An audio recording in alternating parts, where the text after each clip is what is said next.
vos travaux ont porté sur l'échelle locale, la façade atlantique, le Nord-Pas-de-Calais, notamment l'étude du bassin minier, l'étude de la ville nouvelle de Villeneuve-d'Ascq, mais aussi l'échelle de la France, l'étude du peuplement, et l'échelle européenne, si je ne me trompe pas, avec des travaux de vocation dans ce domaine.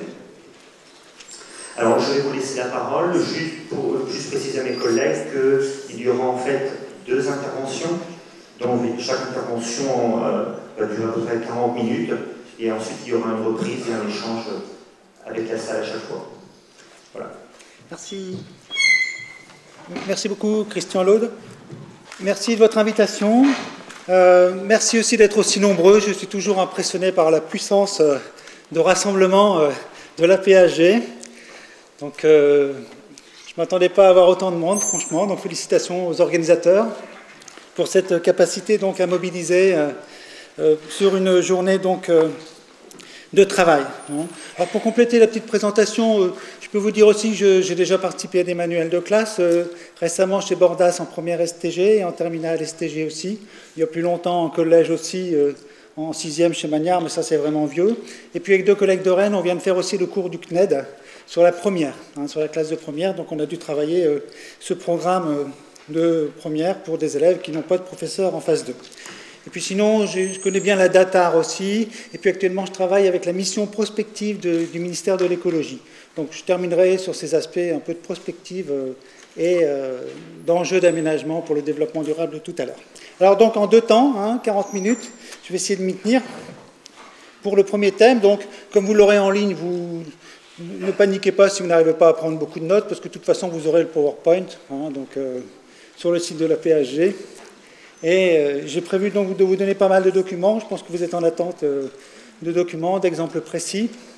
Aussi bien sur ce premier thème, donc l'urbanisation en France, la question des aires urbaines et la périurbanisation, donc, qui correspond plutôt au programme de 3e, mais pas exclusivement.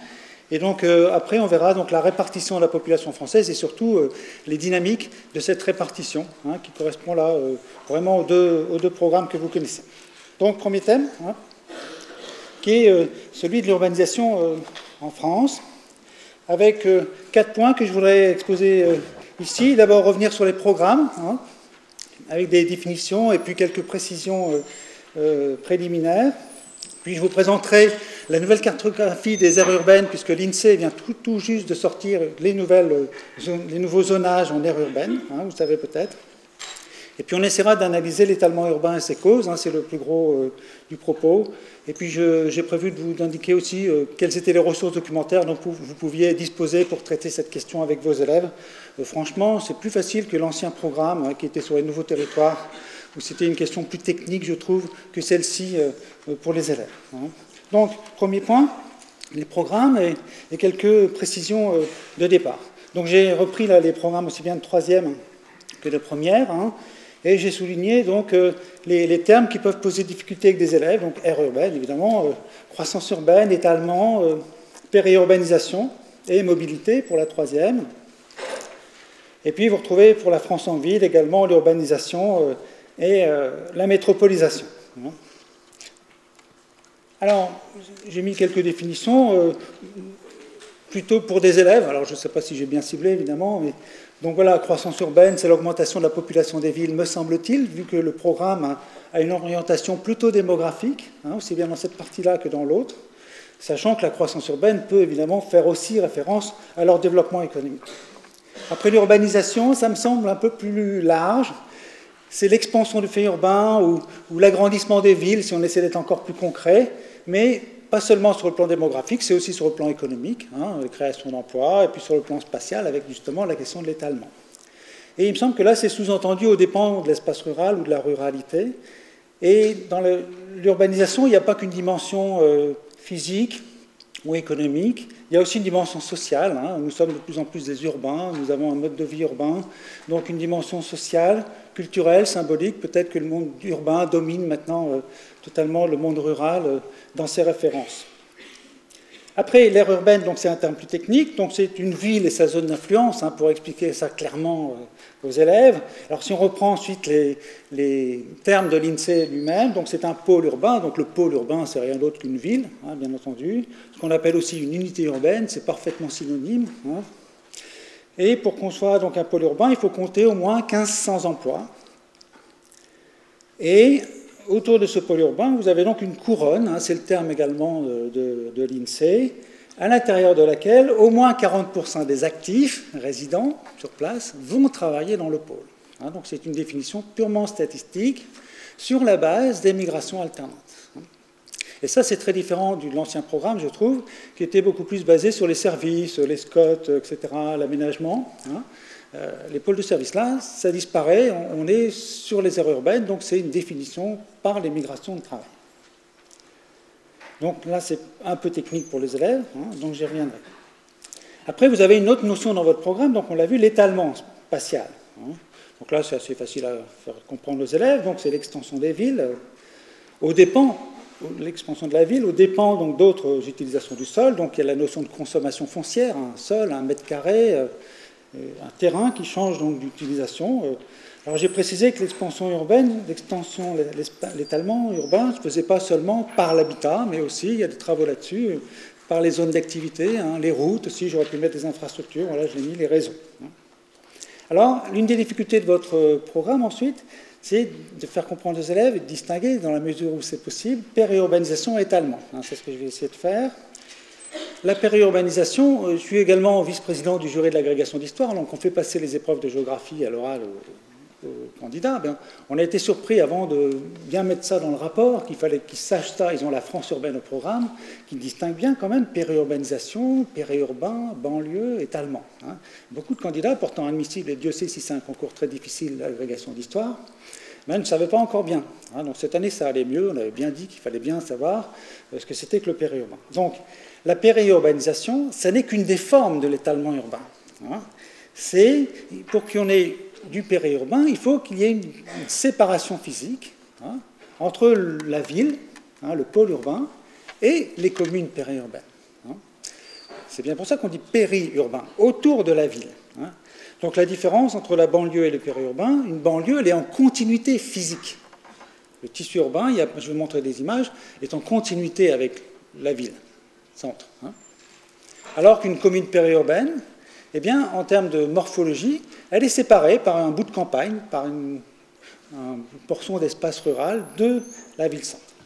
Et donc la définition de l'INSEE, c'est qu'il y a au moins 200 mètres entre la fin de la ville, la dernière maison du front urbain, le front d'urbanisation, et la maison de la commune périurbaine, la première maison. Il y a au moins 200 mètres. Si jamais quelqu'un construit une maison entre deux, eh bien, la commune qui était une commune périurbaine va devenir une commune de banlieue. Donc, je vous montrerai des images à partir de la Picardie qui montrent ça. Voilà. Et puis enfin, il y a la mobilité qui est également dans votre programme. Et là, on vous fait référence dans les deux parties de votre programme à deux grands types de mobilité qui sont les migrations alternantes, avec un terme qui est un peu un faux sens, parce que normalement, une migration implique un changement de résidence. Mais bon, c'est l'expression usagée, migration alternante. En usage, pardon, les migrations aussi de travail ou domicile-travail, tout ça veut dire la même chose. Et puis vous avez aussi, pour la partie que je vais avoir après, les migrations résidentielles. Alors un exemple donc d'aire urbaine, pour expliquer ça aux élèves, voilà, on a la ville-centre, le pôle urbain, pas la ville-centre, le pôle urbain, Toulouse. Donc le pôle urbain, ça va être la commune de Toulouse et ses communes de banlieue. D'accord ? Les communes en continuité physique avec la commune de Toulouse. Et puis autour, donc, vous voyez, la couronne périurbaine. C'est donc la zone à l'intérieur de laquelle 40% au moins des actifs vont travailler au pôle urbain, que ce soit à Toulouse ou dans les autres communes, bien sûr, du pôle urbain. Alors, donc, j'ai mis une carte aussi pour l'illustrer, de déplacement domicile-travail, pour que les élèves voient bien que ça correspond à des déplacements domicile-travail. Donc ici, dans l'exemple du Maine-et-Loire, on voit donc 3 pôles urbains, et donc chacun attire donc tous les matins des actifs qui vont y travailler. Et donc on peut distinguer là quand même assez facilement le pôle urbain des communes dortoirs, même si l'expression est un peu passée, mais ou communes résidentielles, en regardant le ratio, c'est-à-dire le rapport entre le nombre d'actifs et le nombre d'emplois Et donc, assez logiquement, dans le pôle urbain, vous avez soit des communes, ici c'est Lyon, donc, qui ont plus d'emplois que d'actifs, donc elles attirent donc beaucoup d'actifs extérieurs, et vous avez les communes de la banlieue, de la périphérie, qui ont autant d'actifs que d'emplois, donc leur job ratio, comme on dit, job ratio, c'est-à-dire le rapport entre le nombre d'actifs et le nombre d'emplois est équilibré. Et puis partout ailleurs, hein, dans l'essentiel de l'espace périurbain, par définition quasiment, eh bien, vous avez plus d'actifs que d'emplois, donc les gens migrent vers le pôle urbain. Alors ensuite, physiquement, à quoi ça ressemble? Je pense qu'il faut montrer ça aux élèves, sinon ils vont être perdus, je crois. Il faut que c'est périurbain, aire urbaine, qu'est-ce que ça peut bien vouloir dire pour un élève de troisième? Donc, il faut montrer une banlieue. Bon, ça, je pense qu'ils en ont une image, car voilà, des quartiers pavillonnaires là, de la banlieue nord de Marseille, c'est déjà la banlieue.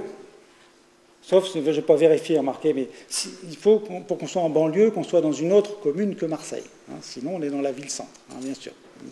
La ville-centre, c'est celle qui donne son nom à l'agglomération. Donc supposons que nous soyons ici en dehors de la commune de Marseille, donc nous sommes dans la banlieue de Marseille. Banlieue pavillonnaire au premier plan, banlieue de grand ensemble au second plan. Et la commune périurbaine, elle est séparée physiquement donc de l'espace urbain. La ville de Rennes, elle est quelque part à droite de la photo. Donc voilà une commune périurbaine. Hein, vous voyez, il y a au moins 200 mètres entre la ville et puis les premières maisons de cette commune. Vous voyez, petite commune rurale désormais entourée de toutes sortes de lotissements. Hein. Alors, après ces définitions, j'en viens aussi à quelques précisions donc de départ avant de rentrer dans le zonage de l'INSEE. D'abord, il faut bien dire aux élèves que la banlieue, au sens géographique, ça n'est pas que les grands ensembles à problème. Donc ça, je ne sais pas quelle est l'image qu'ils peuvent en avoir ici, mais y compris, vous savez, même chez les agrégatifs, parfois c'est pas bien clair. La banlieue, hein, c'est donc une commune jointive de la ville-centre, voilà, au plan morphologique. Et donc, ce n'est pas forcément des grands ensembles. Voilà, ici, une commune de la banlieue chic de Lille, vous voyez, qui est carrément organisée autour de son golfe. Eh oui, mais ça n'empêche pas que ce soit une banlieue. Hein, d'accord? Donc, il y a aussi des banlieues riches, naturellement. Hein.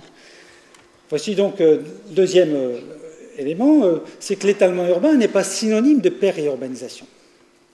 L'étalement urbain, hein, il se fait de deux façons. On va le voir par accroissement de la banlieue, et puis par périurbanisation. D'accord? Donc là, on a un exemple d'étalement urbain. C'est une des rares communes de banlieue de Rennes, puisque Rennes a une ceinture verte, hein, donc une zone non constructible autour de la ville-centre, donc il n'y a presque pas de banlieue. Hein. Et donc, une des rares communes de banlieue, vous en avez une ici, avec cette image de Google. Troisième élément, donc toujours la même idée, donc la périurbanisation, c'est-à-dire le développement des communes sans contact physique avec le pôle urbain. Ça n'empêche pas la poursuite de la croissance classique des banlieues dans certaines villes. La commune précédente, c'est celle où j'habite, c'est une commune de banlieue. Bon, elle continue à se développer. On a une nouvelle ZAC, il va y avoir 30 000 nouveaux habitants d'ici 2030. Bon, c'est une commune de banlieue qui continue à se développer. On est bien d'accord. Hein. Là, pareil, à Marne-la-Vallée, dans les villes nouvelles, eh bien, vous êtes dans la banlieue, hein, qui n'est d'ailleurs pas une banlieue de grands ensembles non plus. Hein. Donc, ce que les Américains ou les Anglais appellent suburbanization. Donc, suburbs, c'est la banlieue. Hein. Donc, l'accroissement de la banlieue se poursuit. Hein. C'est l'une des formes de l'étalement urbain. D'accord ? Et vous avez ensuite une autre forme qui est la périurbanisation, qui est donc le développement des villages, des communes qui sont donc sans continuité physique. Troisième élément qu'il faut bien avoir en tête aussi, je pense, c'est que l'habitat n'est pas seul responsable de l'étalement urbain. Je l'ai dit tout à l'heure, les infrastructures, les zones d'activité, donc c'est beaucoup moins étudié. Hein. Mais vous voyez ici en violet toutes les nouvelles zones d'activité construites en 25 ans dans le sud-est de la banlieue parisienne. Hein. Donc on voit qu'il y a beaucoup de surfaces qui sont construites parce que zones commerciales, zones artisanales, zones de fret, zones logistiques, etc. Tout ça prend beaucoup de place. Hein. Et contribue donc à l'étalement urbain. Quatrième remarque préliminaire, c'est que l'étalement urbain ne s'arrête pas aux limites conventionnelles de l'aire urbaine. C'est important, c'est une limite conventionnelle. Donc là, on pourrait critiquer un peu le choix des auteurs du programme. Bon, il faut bien avoir des catégories, évidemment. Hein.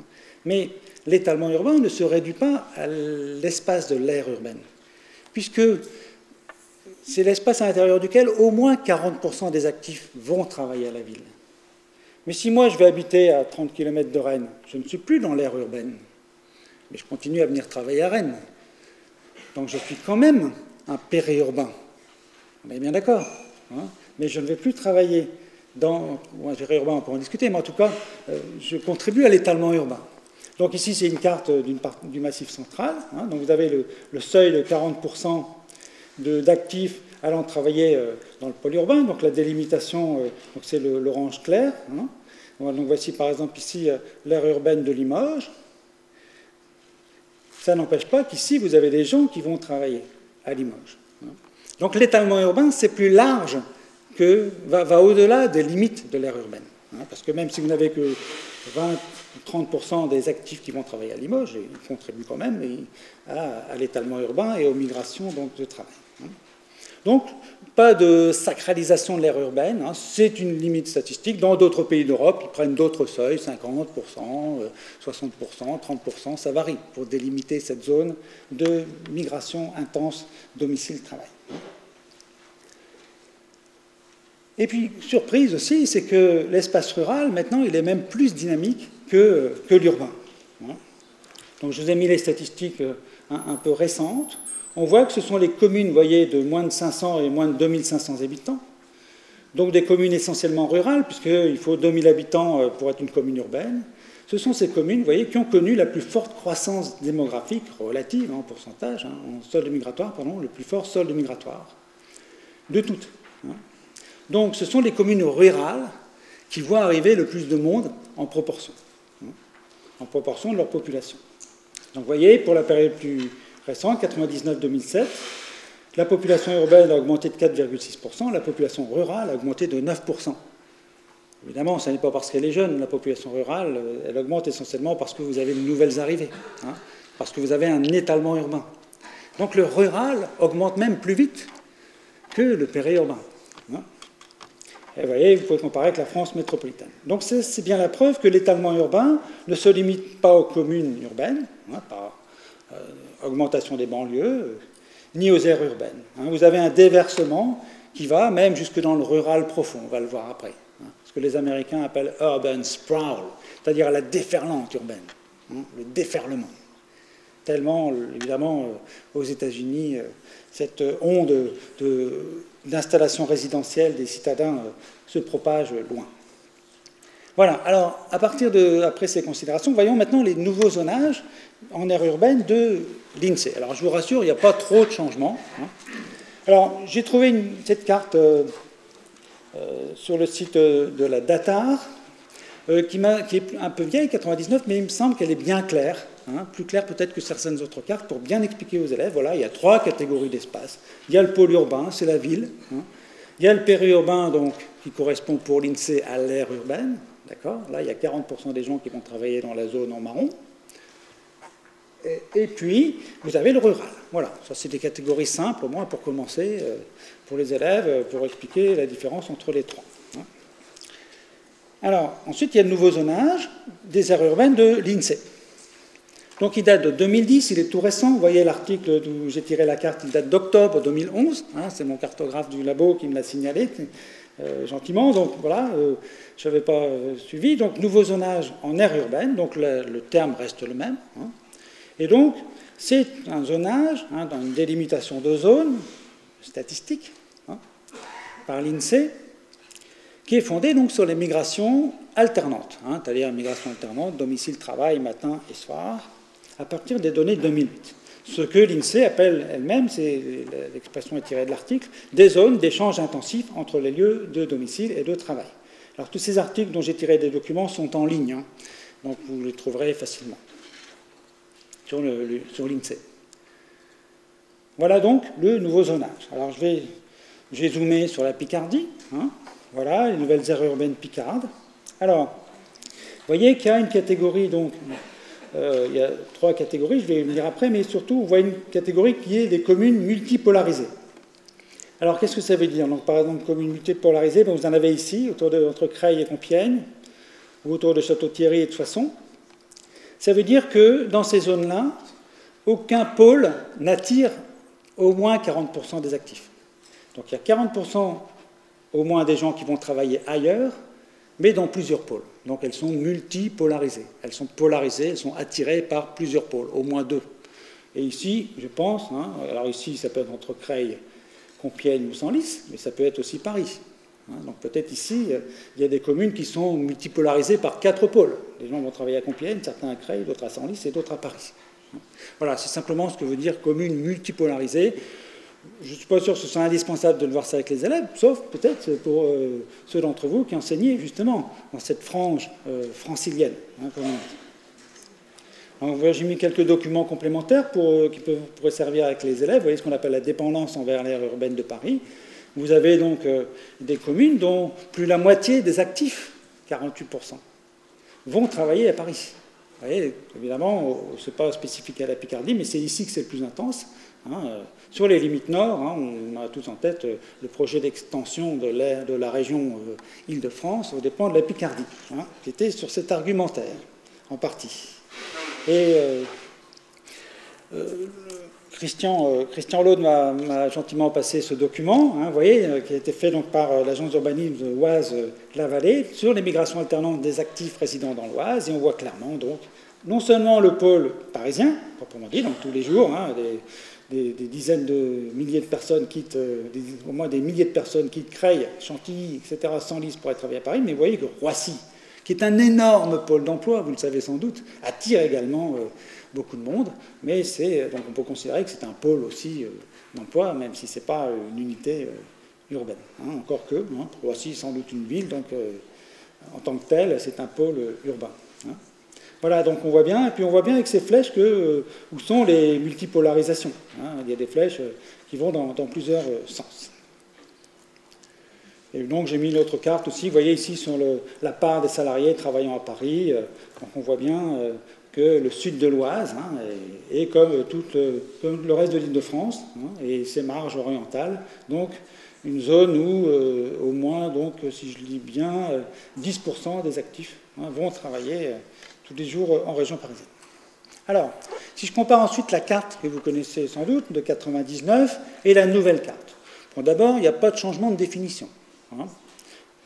Donc là, il n'y a pas d'inquiétude, pas de changement de définition, c'est toujours le même qu'avant 2010. Et finalement, si vous comparez les cartes, il n'y a pas beaucoup non plus d'évolution géographique par rapport aux aires de 99. C'est logique, l'étalement urbain est intense, d'accord, mais pas au point de bouleverser non plus en 10 ans la carte nationale des aires urbaines.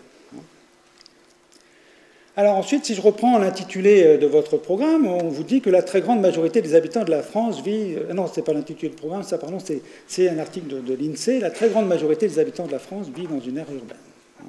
Effectivement, si je m'appuie sur un article récent de l'INSEE, celui que cité tout à l'heure, on voit que maintenant, plus de 77%, donc plus de 3 Français sur 4, vivent en ville, dans une ville, unité urbaine, c'est-à-dire une commune où il y a au moins 2000 habitants agglomérés, c'est-à-dire distants de moins de 200 mètres les uns des autres. Bon, c'est un seuil très bas par rapport aux pays voisins, 2000, on considère qu'on est une ville à partir du moment où il y a 2000 habitants au pôle, c'est bas, mais bon, voilà, c'est la définition. Alors c'est ce qu'on appelle le taux d'urbanisation, donc vous voyez, il y a la population rurale, il y a la population urbaine en nombre de millions, et c'est un taux d'urbanisation qui est un peu plus élevé que la moyenne du continent européen, et évidemment nettement supérieur à la moyenne mondiale. On est un pays développé. Ça fait quand même 800 aires urbaines, et dans ces 800 aires urbaines, eh bien, 85% de la population vit dans ces aires urbaines. Et si vous ajoutez donc les communes multipolarisées, eh bien 95% de la population française, outre-mer inclus, vit donc, comme dit l'INSEE, sous influence urbaine. Et le reste, c'est le rural isolé.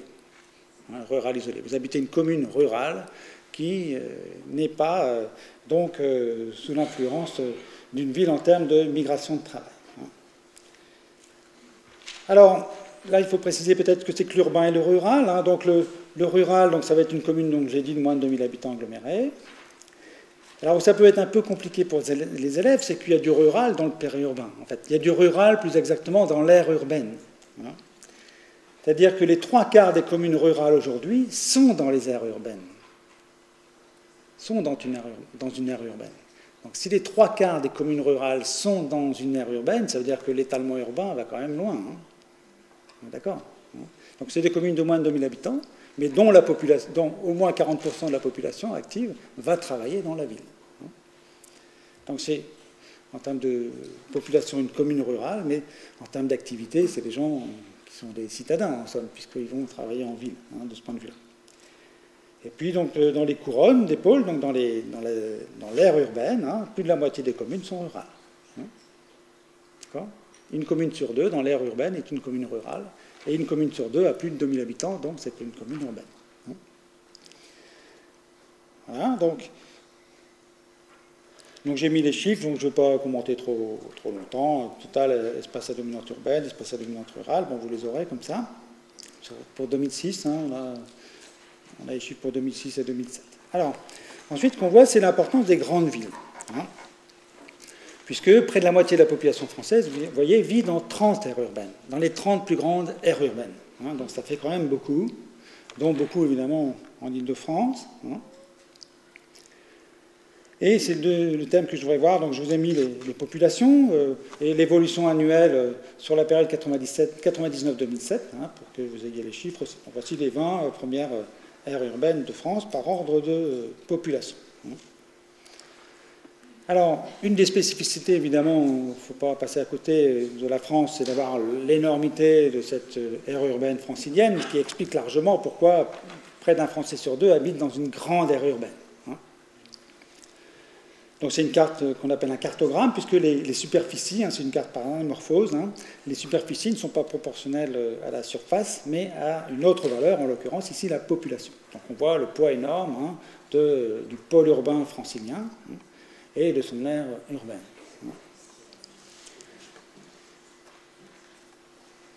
Alors, la nouveauté quand même par rapport à 99, c'est que vous avez 3 tailles d'aires urbaines qui ont été distinguées par l'INSEE. Les grandes, les moyennes et les petites. Et comment l'INSEE a-t-elle distingué ces aires urbaines, ces pôles urbains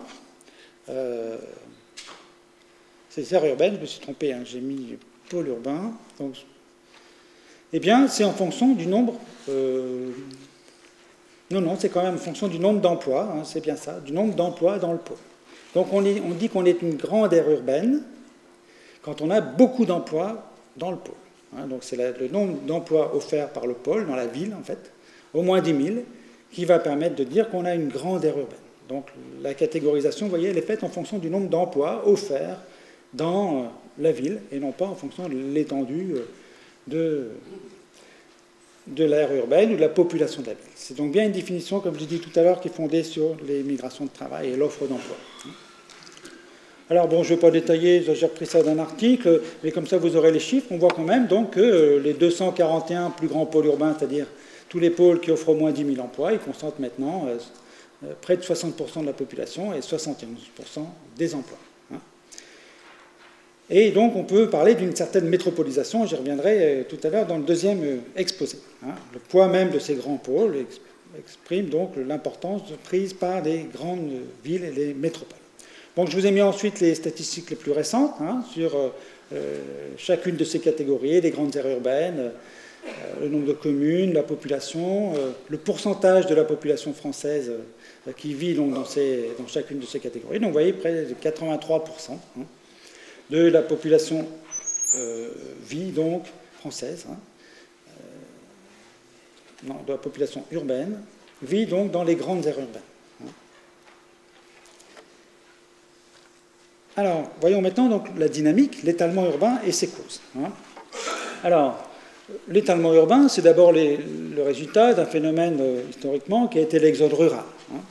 Ça, c'est connu, donc je vous ai mis les chiffres en longue durée. On voit une évolution en ciseaux, la population rurale qui diminue en proportion à la population urbaine donc, qui augmente.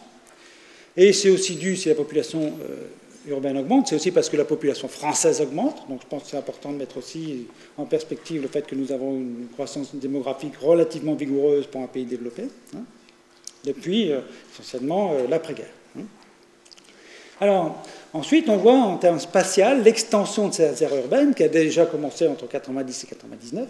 On voit donc notamment autour de Paris, et c'est intéressant pour vous, vous voyez comment 2 aires urbaines finissent par se toucher aux limites méridionales de la Picardie. Donc une très belle carte. Et puis, vous avez une carte un peu différente, mais qui est fondée, elle, sur les constructions.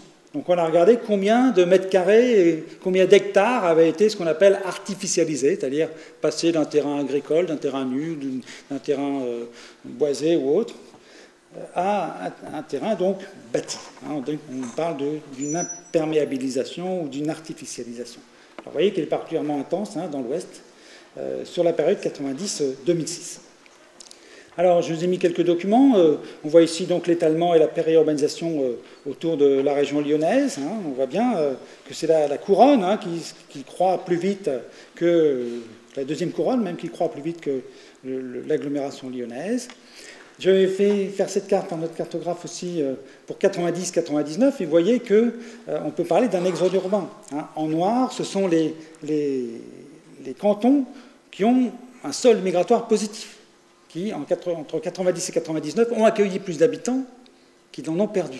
Donc c'est un bon indicateur de l'étalement urbain. Et vous voyez, il n'y a plus beaucoup de cantons, ruraux, même, dont le sol migratoire soit négatif.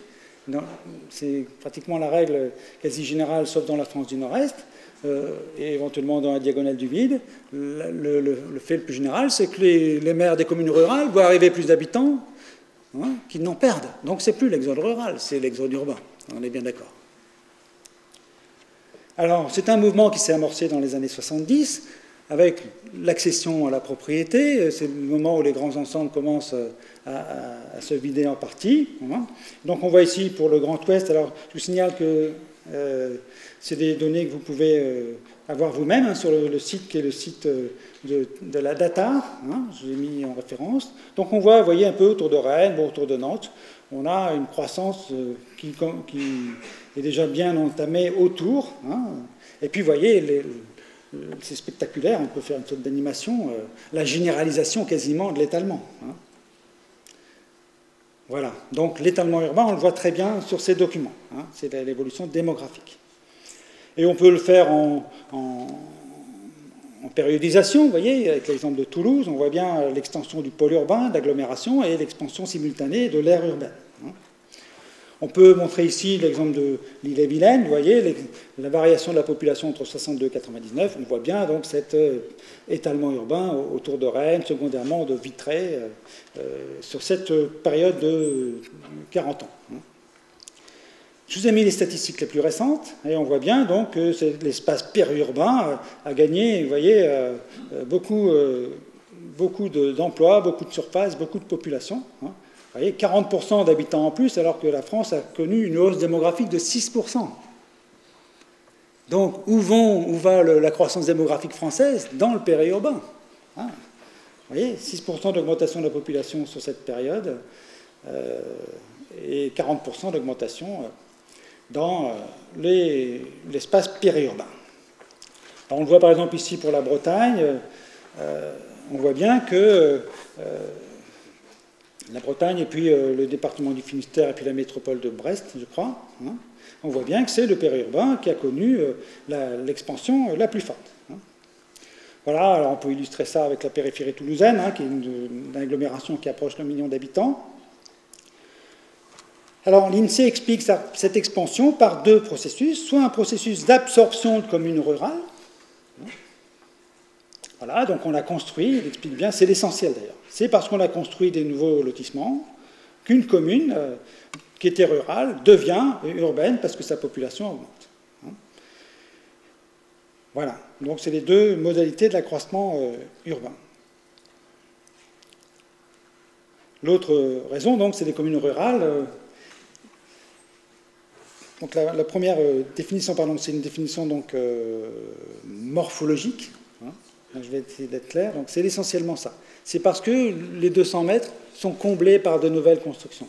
Donc vous avez une commune dont la dernière habitation était située à plus de 200 mètres de la ville, et puis paf, on construit un lotissement entre les deux. Donc cette commune est agglomérée à un espace urbain. Donc c'est un processus d'étalement morphologique. Et l'autre processus, c'est démographique. Cette commune, elle franchit le seuil des 2000 habitants. Sans doute aussi parce qu'il y a des lotissements de construits, mais là, il n'y a pas d'obligation de continuité morphologique. Donc là, le premier processus, c'est morphologique. Voilà.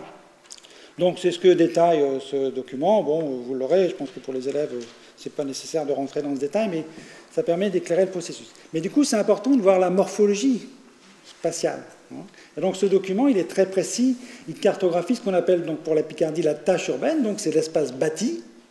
Tâche urbaine, hein, c'est l'expression, c'est l'espace bâti, donc il y a moins de 200 mètres entre chaque immeuble, donc c'est un espace qu'on considère comme bâti, c'est l'espace, c'est l'agglomération, hein, c'est la ville, l'unité morphologique, d'accord. Et donc vous avez ici l'urbanisation par commune, alors avec une belle faute d'orthographe, vous avez la part de dispersion donc de la tâche urbaine. Donc voilà, il faut avoir conscience que selon que vous avez un tissu plus ou moins dispersé, l'habitat est groupé en Picardie. L'habitat est groupé, donc par rapport à la Bretagne où l'habitat est dispersé, je pense que l'étalement urbain va être plus faible par expansion morphologique. Parce qu'évidemment, les communes sont en distance en gros de 3 à 4 km. C'est très dense la Picardie, hein, le Limon.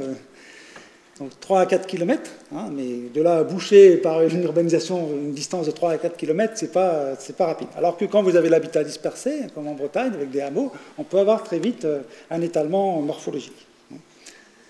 Alors, les enjeux d'aménagement, pour finir. Donc, ça change beaucoup la fonction des villes. Donc, vous avez une belle thèse qui a été faite à Nantes, sur Nantes, où on a montré qu'on avait un système cristallarien où chaque ville donc, avait sa zone d'influence exclusive, selon une organisation donc, conforme à la théorie des lieux centraux de cristallaire. Avec l'étalement urbain, on a une nappe, étalement en nappe, qui donc bouleverse les fonctions traditionnelles et même aussi la population, les notables, la fonction commerciale de ces agglomérations. Donc c'est un changement de système avec cette irruption du fait urbain, cette urbanisation de communes rurales. Alors ça pose des enjeux de gestion et d'aménagement, donc je pense que vous pouvez en parler un petit peu. Donc, sachant que les communautés d'agglomération ou les communautés urbaines ne couvrent jamais l'intégralité d'une aire urbaine. Jamais. En général, c'est la moitié, au mieux, peut-être les 2/3. Donc, vous avez bien ici, vous voyez par exemple pour Amiens, ça c'est la communauté d'agglomération. Mon document il est un peu vieux, c'est 2007. Peut-être qu'elle s'est agrandie depuis. Et puis ça, vous avez l'aire urbaine. Donc en termes de gestion, la communauté de l'agglomération, qui a vocation à traiter un espace fonctionnel qui est l'aire urbaine, puisque là vous avez 40% des gens qui en fait vont travailler en ville, qui ont besoin de transport, qui ont besoin de services, sans doute, eh bien n'est traité que très très partiellement. Saint-Quentin c'est mieux, par exemple. Beauvais c'est un peu mieux aussi. Il y a un meilleur rapport entre la communauté d'agglomération, son étendue, et puis les communes périurbaines. Alors évidemment, les communes périurbaines rechignent à rentrer dans une communauté d'agglomération. Elles préfèrent garder souvent leur autonomie de décision et ne pas être englobées dans une structure de gestion supérieure. Alors, ça a une influence aussi pour les SCOT, qui sont les schémas donc, de cohérence territoriale, qui gèrent beaucoup de choses, le plan de déplacement urbain, le programme local de l'habitat, donc deux choses très importantes, les transports et l'habitat. Eh bien, même chose, comme les SCOT sont en général définis dans le cadre des communautés d'agglomération ou des communautés de communes, mais en général ici c'est des communautés d'agglomération, eh bien voilà, le périmètre des transports d'Amiens, des transports urbains, c'est le périmètre de la communauté d'agglomération. Là, ça s'arrête. Ça s'arrête. Si j'habite là, faut que si je suis un adolescent, il faut que ma maman elle me conduise aux limites du terminus du bus de la communauté d'agglomération pour que je puisse aller à Amiens. Ou alors je prends le bus du Conseil général de la Somme. Donc, vous voyez, ça a des incidences importantes. L'étalement urbain pose des problèmes de gestion. Donc voilà, j'ai mis les périmètres des transports urbains qui en général recoupent, donc c'est l'espace à l'intérieur duquel circulent les bus urbains et périurbains. Et vous voyez qu'ils ne couvrent qu'une très faible partie de l'aire urbaine, donc je vous ai montré qu'elle ne couvre elle-même qu'une très faible partie de la zone où en réalité une partie non négligeable de la population, peut-être pas 40%, mais au moins 20 ou 30%, vont travailler dans l'espace, dans le pôle urbain. Alors pourquoi ça s'étale comme ça? Alors je vous ai listé, il y a un tas de raisons. Premier facteur, c'est la motorisation, l'automobile. L'automobile et l'étalement urbain, ça va de pair. L'automobile qui donne la liberté d'horaire, de dispersion de la population, et qui va de pair avec le réseau routier. Ça fait système. On améliore les routes parce qu'il y a du trafic. Et donc, comme on améliore les routes, on n'est plus qu'à 20 minutes de la ville parce qu'on a mis une 4 voies. Et donc, l'onde d'étalement s'agrandit encore plus. l'accès à la propriété, bien sûr. Ce que mon collègue de l'Université de Liège, Jean-Marie Halleux, aussi appelle l'attrait du modèle culturel Atlantique Nord, c'est-à-dire on a envie d'une maison individuelle, hein, c'est-à-dire non mitoyenne, ce qu'on appelle en Belgique les maisons 4 façades. Hein, c'est le rêve des Français et de beaucoup d'Européens et même de populations des pays développés. Tout ça en lien aussi avec le cycle de vie, c'est surtout des jeunes familles qui veulent un jardin, ça a été très bien montré par toutes sortes d'études européennes. Voilà, l'enfant, le premier enfant, le facteur déclencheur. On veut quitter la ville parce qu'on veut un jardin, voilà, c'est quand même plus tranquille de surveiller son gamin, son petit, dans un jardin, puis il aime bien prendre l'air. Donc c'est un facteur décisif. Hein. Et en plus, couplé avec le rêve de devenir propriétaire, qui peut être maintenant plus ou moins connecté dans le temps. Et puis c'est facile de consommer du terrain, hein, en périphérie. Voilà, le maire cède le terrain, il change son programme, son plan local d'urbanisme, son PLU, il met un terrain à bâtir, pof, il le vend à un promoteur lotisseur. C'est pas compliqué, hein, on sait faire. Et puis c'est cher en ville aussi, bien sûr. Hein, donc les jeunes couples, les jeunes ménages partent en périphérie. Et puis parfois c'est moche. La ville-centre, les quartiers sont déshérités, vétustes, inconfortables, il n'y a pas d'ascenseur. Avec la poussette, c'est quand même pas très commode, etc. Hein. Et puis, il y a des besoins croissants en surface. Il faut une pièce par enfant, une chambre par enfant, puis la salle de jeu, puis pour l'Internet, et puis il faut un garage à 2 places. Moi, j'ai une 806, elle rentre tout juste dans le garage de ma maison de 1978. Et j'ai voulu acheter un Kangoo, ça rentre pas, c'est trop haut, le Kangoo. C'est plus le gabarit de la 4L, hein, voilà, garage des années 70, les garages sont plus gros. J'ai vu dans un bouquin américain, la norme maintenant des maisons américaines, c'est 3 places de garage. Les gens, j'ai un petit neveu, il est allé faire un séjour linguistique à Washington. Les gens, ils avaient 4 voitures, 2 4x4, 2 quads et puis 2 voitures, 6 voitures. Voilà, la norme, c'est 3 places. Voilà, donc à population égale, les besoins en surface augmentent. Puis on veut un grand jardin, et puis il faut que la maison soit chic quand même, etc. Bon, l'image sociale, hein, c'est important. Et puis, faire du renouvellement urbain, refaire la ville sur la ville, c'est archi compliqué, les promoteurs n'aiment pas ça, ça coûte plus cher le mètre carré pour finir. Ça coûte plus cher, si vous achetez un appartement, ça vient d'être montré par une étude du CERTU, le centre de recherche à Lyon. Un mètre carré d'appartement, ça coûte plus cher qu'un mètre carré de maison, même avec jardin. Oui, parce qu'il y a les charges locatives, il y a l'ascenseur, il y a les parkings souterrains. Donc un mètre carré d'appartement coûte plus cher qu'un mètre carré de maison. En foncier vierge, en green fields, comme on dit en anglais. Les terrains nus par rapport aux brown fields, qui sont les terrains bruns qu'on doit recomposer, donc requalifier. Voilà, et puis l'emploi, les services, ça suit. Voilà, les zones commerciales, les cinémas, voilà, les cinémas périphériques, les grands complexes. On n'a même plus besoin d'aller en ville pour aller au cinéma ou pour faire ses courses. Donc cela aussi est cumulatif. Vous avez même 12% des automobilistes qui rechignent, qui refusent d'aller en ville parce qu'ils ne peuvent pas se garer gratuitement. Ils ne vont plus jamais en ville. Ils vont faire leurs courses uniquement dans les supermarchés et les hypermarchés. Voilà. Alors peut-être d'autres facteurs qu'on pourrait évoquer tout à l'heure. Voilà donc le lien entre, vous voyez, la ville-voiture. C'est une étude célèbre de 2 Américains, Newman et Kenworthy. Donc lien très net entre la dédensification, l'étalement et l'automobile, qui libère de l'obligation d'avoir une gare. Alors, vous voyez, qui va dans le périurbain? Les familles, avec enfants. Surtout dans la 2e couronne de Rennes, parce que c'est moins cher. Forcément, on n'a pas beaucoup de moyens quand on débute dans la vie. Voilà, les jeunes, ils sont là. Ça, c'est la zone la plus jeune de France. J'ai un collègue qui est spécialiste de la jeunesse. Ça, la 2e couronne périurbaine de Rennes, c'est la zone où il y a le plus de moins de 20 ans de toute la France. C'est que des jeunes couples avec des tout petits. Voilà. Puis après, ils grandissent, après, bon, ça c'est un autre problème. Mais... Donc, vous voyez donc, et puis autour de Vitré, pareil. Voilà, puis on voit bien à l'échelle de la Bretagne, les jeunes, ils sont là. Il y a les étudiants là, et puis après, les jeunes familles, ils sont là, vous voyez, dans la couronne. Ça, c'est le rapport entre les jeunes et les vieux. Alors, le temps tourne, donc c'est ce que vous montre aussi pour les Pays-Bas, mais c'est pareil pour la France. Donc, comme j'ai manqué de temps... je n'ai pas pu trouver de documents pour la France, mais c'est pareil en France. Vous voyez que les étudiants, ils arrivent en ville, et puis après, quand la tranche des 18-24 ans quitte la ville.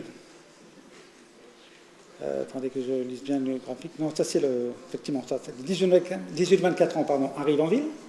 Par contre, il faut regarder la frange urbaine, Donc la banlieue ou la communauté area, c'est-à-dire l'aire urbaine en fait. Et on voit bien que c'est entre 25 et 29 ans. Donc quand on est étudiant, on arrive en ville, d'accord, pic énorme d'arrivée de 18-24 ans en ville, les étudiants. Et puis après, quand on s'installe dans la vie, en couple, et surtout quand on fonde une famille avec un enfant, paf, on part, vous voyez, 25-29 ans et 30-34 ans, qui est l'âge à peu près du premier enfant et l'âge médian des naissances. Voilà, on part en périphérie. C'est donc bien les jeunes couples qui s'en vont dans le périurbain. Alors on voit là le solde migratoire des couples avec enfants dans un certain nombre de villes suisses. Bon, c'est pareil, vous voyez, le solde migratoire dans les villes suisses, il n'y en a quasiment aucune ville suisse, donc il y a un solde migratoire positif. Et puis c'est aussi les biactifs. Ce sont des gens qui en général ont 2 voitures, parce qu'ils ont 2 emplois, parce qu'ils ce qui leur permet d'avoir aussi les moyens de s'installer et d'acquérir une propriété, ce qui est d'ailleurs une règle assez générale. Maintenant, c'est la règle quasiment générale, le bi-emploi. Alors certains, au contraire, les sociologues parlent d'une relégation. C'est-à-dire là, je vous décris un modèle de libre arbitre, de libre choix, de libre arbitrage. J'ai envie d'acheter une maison avec un beau jardin pour mes enfants, je vais m'installer en périphérie. Et quand on fait des enquêtes, comme on l'a fait dans notre laboratoire, les gens répondent ça, ah c'est bien, c'est calme et tout, il n'y a pas d'insécurité, les enfants ils peuvent traverser sans danger, il y a des espaces verts, il y a des chemins dans le bocage breton, on peut se promener, tout ça. Mais la vérité aussi, c'est que c'est trop cher d'habiter à Rennes. Donc les sociologues disent que c'est une relégation, c'est un phénomène d'exclusion. Les gens vont habiter à 30 km de Rennes parce qu'ils ne peuvent pas faire autrement. Alors on s'auto-justifie son choix, évidemment, il y a une part d'inconscient, mais il y a une part de contraint, naturellement. Et donc vous voyez que la part des cadres diminue avec la distance à la ville, si je considère comme les cadres comme les riches. Donc le gradient social en France, c'est-à-dire la diminution des revenus, est tout à fait conforme au gradient foncier, c'est-à-dire la diminution du prix du terrain. Donc là, ce n'est pas comme dans les villes anglo-saxonnes. Les riches sont au centre parce qu'ils peuvent payer le mètre carré au centre. Et ceux qui ne peuvent pas, ils s'éloignent. Donc il y a bien un phénomène d'exclusion par le périurbain. Alors bon, ça c'était pour parler donc des difficultés, je vais passer. Alors il y avait un aspect aussi qui est la part de la maison individuelle, le rêve des Français, le rêve d'une certaine droite libérale, c'est de faire de tous les Français des propriétaires. Voilà, après à taux zéro, certaines communes donnent le foncier. Autour de Rennes, il y a des communes qui donnent le foncier. On vous donne le terrain pour avoir des habitants. Et vous voyez que la France se rattache de plus en plus à ce que Jean-Marie Halleux, mon collègue de Liège, appelle le modèle Atlantique Nord. Le modèle, c'est l'Amérique. Une maison individuelle, en propriété, avec jardin. Les séries américaines, la Californie, s'il y a une piscine en plus, c'est encore mieux, etc. Donc la France est dans ce modèle nord-atlantique. On est des maisons fortes, part de maisons individuelles et forte part de propriétaires occupants. Alors qu'en Méditerranée, on voit bien que la crise de l'immobilier en Espagne en ce moment, les gens ils n'ont pas acheté des maisons en Espagne, ils ont acheté des appartements. C'est des appartements qui sont vides. En Espagne, les gens sont propriétaires d'un appartement. En Italie, pareil. Et le modèle rhénan est particulier, comme je dis aux étudiants pour plaisanter, c'est pour ça que les Allemands ont une grosse voiture, parce qu'ils sont locataires. Ils sont locataires d'appartements. C'est étonnant pour un pays développé et riche.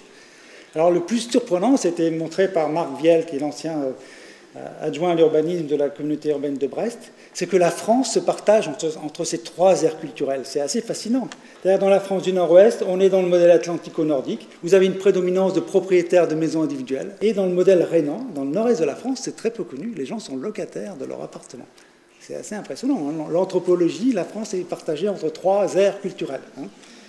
Voilà, donc il y a aussi un élément, bon là je n'ai pas le temps de développer, c'est que ce qui favorise l'étalement urbain, c'est quand les terrains sont vendus libres de promoteurs. Quand c'est un promoteur constructeur, il va faire plutôt des logements mitoyens. Il va chercher à densifier un peu son programme pour gagner plus d'argent.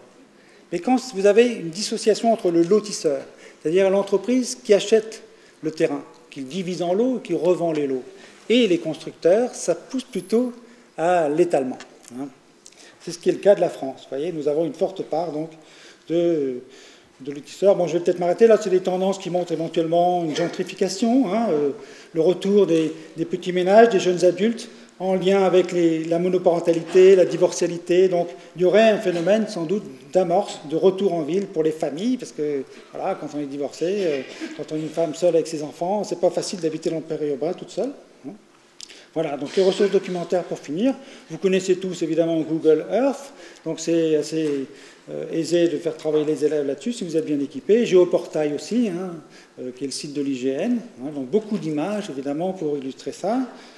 Voilà, une image de Géoportail. Et puis l'INSEE met à la disposition de tout le monde, étudiants comme enseignants, énormément de choses. Et donc voilà, le genre de fiche, vous avez tout. Hein. Il y a 6 ou 7 pages par commune ou par aire urbaine, vous pouvez choisir ce que vous voulez. Hein, par commune, par aire urbaine, par région, par zone d'emploi, par agglomération. Vraiment, vraiment, et les fiches sont toutes prêtes. Hein. C'est excellent pour avoir des études de cas, si vous devez faire des études de cas avec les étudiants, avec les élèves. Pardon. Donc j'ai mis des extraits.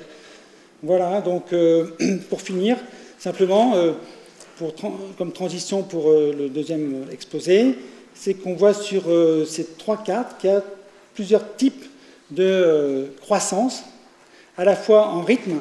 Donc il y a ici sur cette carte, sont cartographiées les aires urbaines qui sont en forte croissance, soit démographiquement, hein, la population augmente, soit par étalement. Hein, d'accord ? Donc on voit qu'il y a une forte croissance à la fois démographique et de l'étalement urbain, par exemple à Rennes, Nantes, Bordeaux ou Lyon. Hein. Et puis vous avez les aires urbaines en croissance moyenne et des aires urbaines en faible croissance. Voilà, donc c'est ce qui m'amènera à parler après de la répartition de la population française. Merci bien.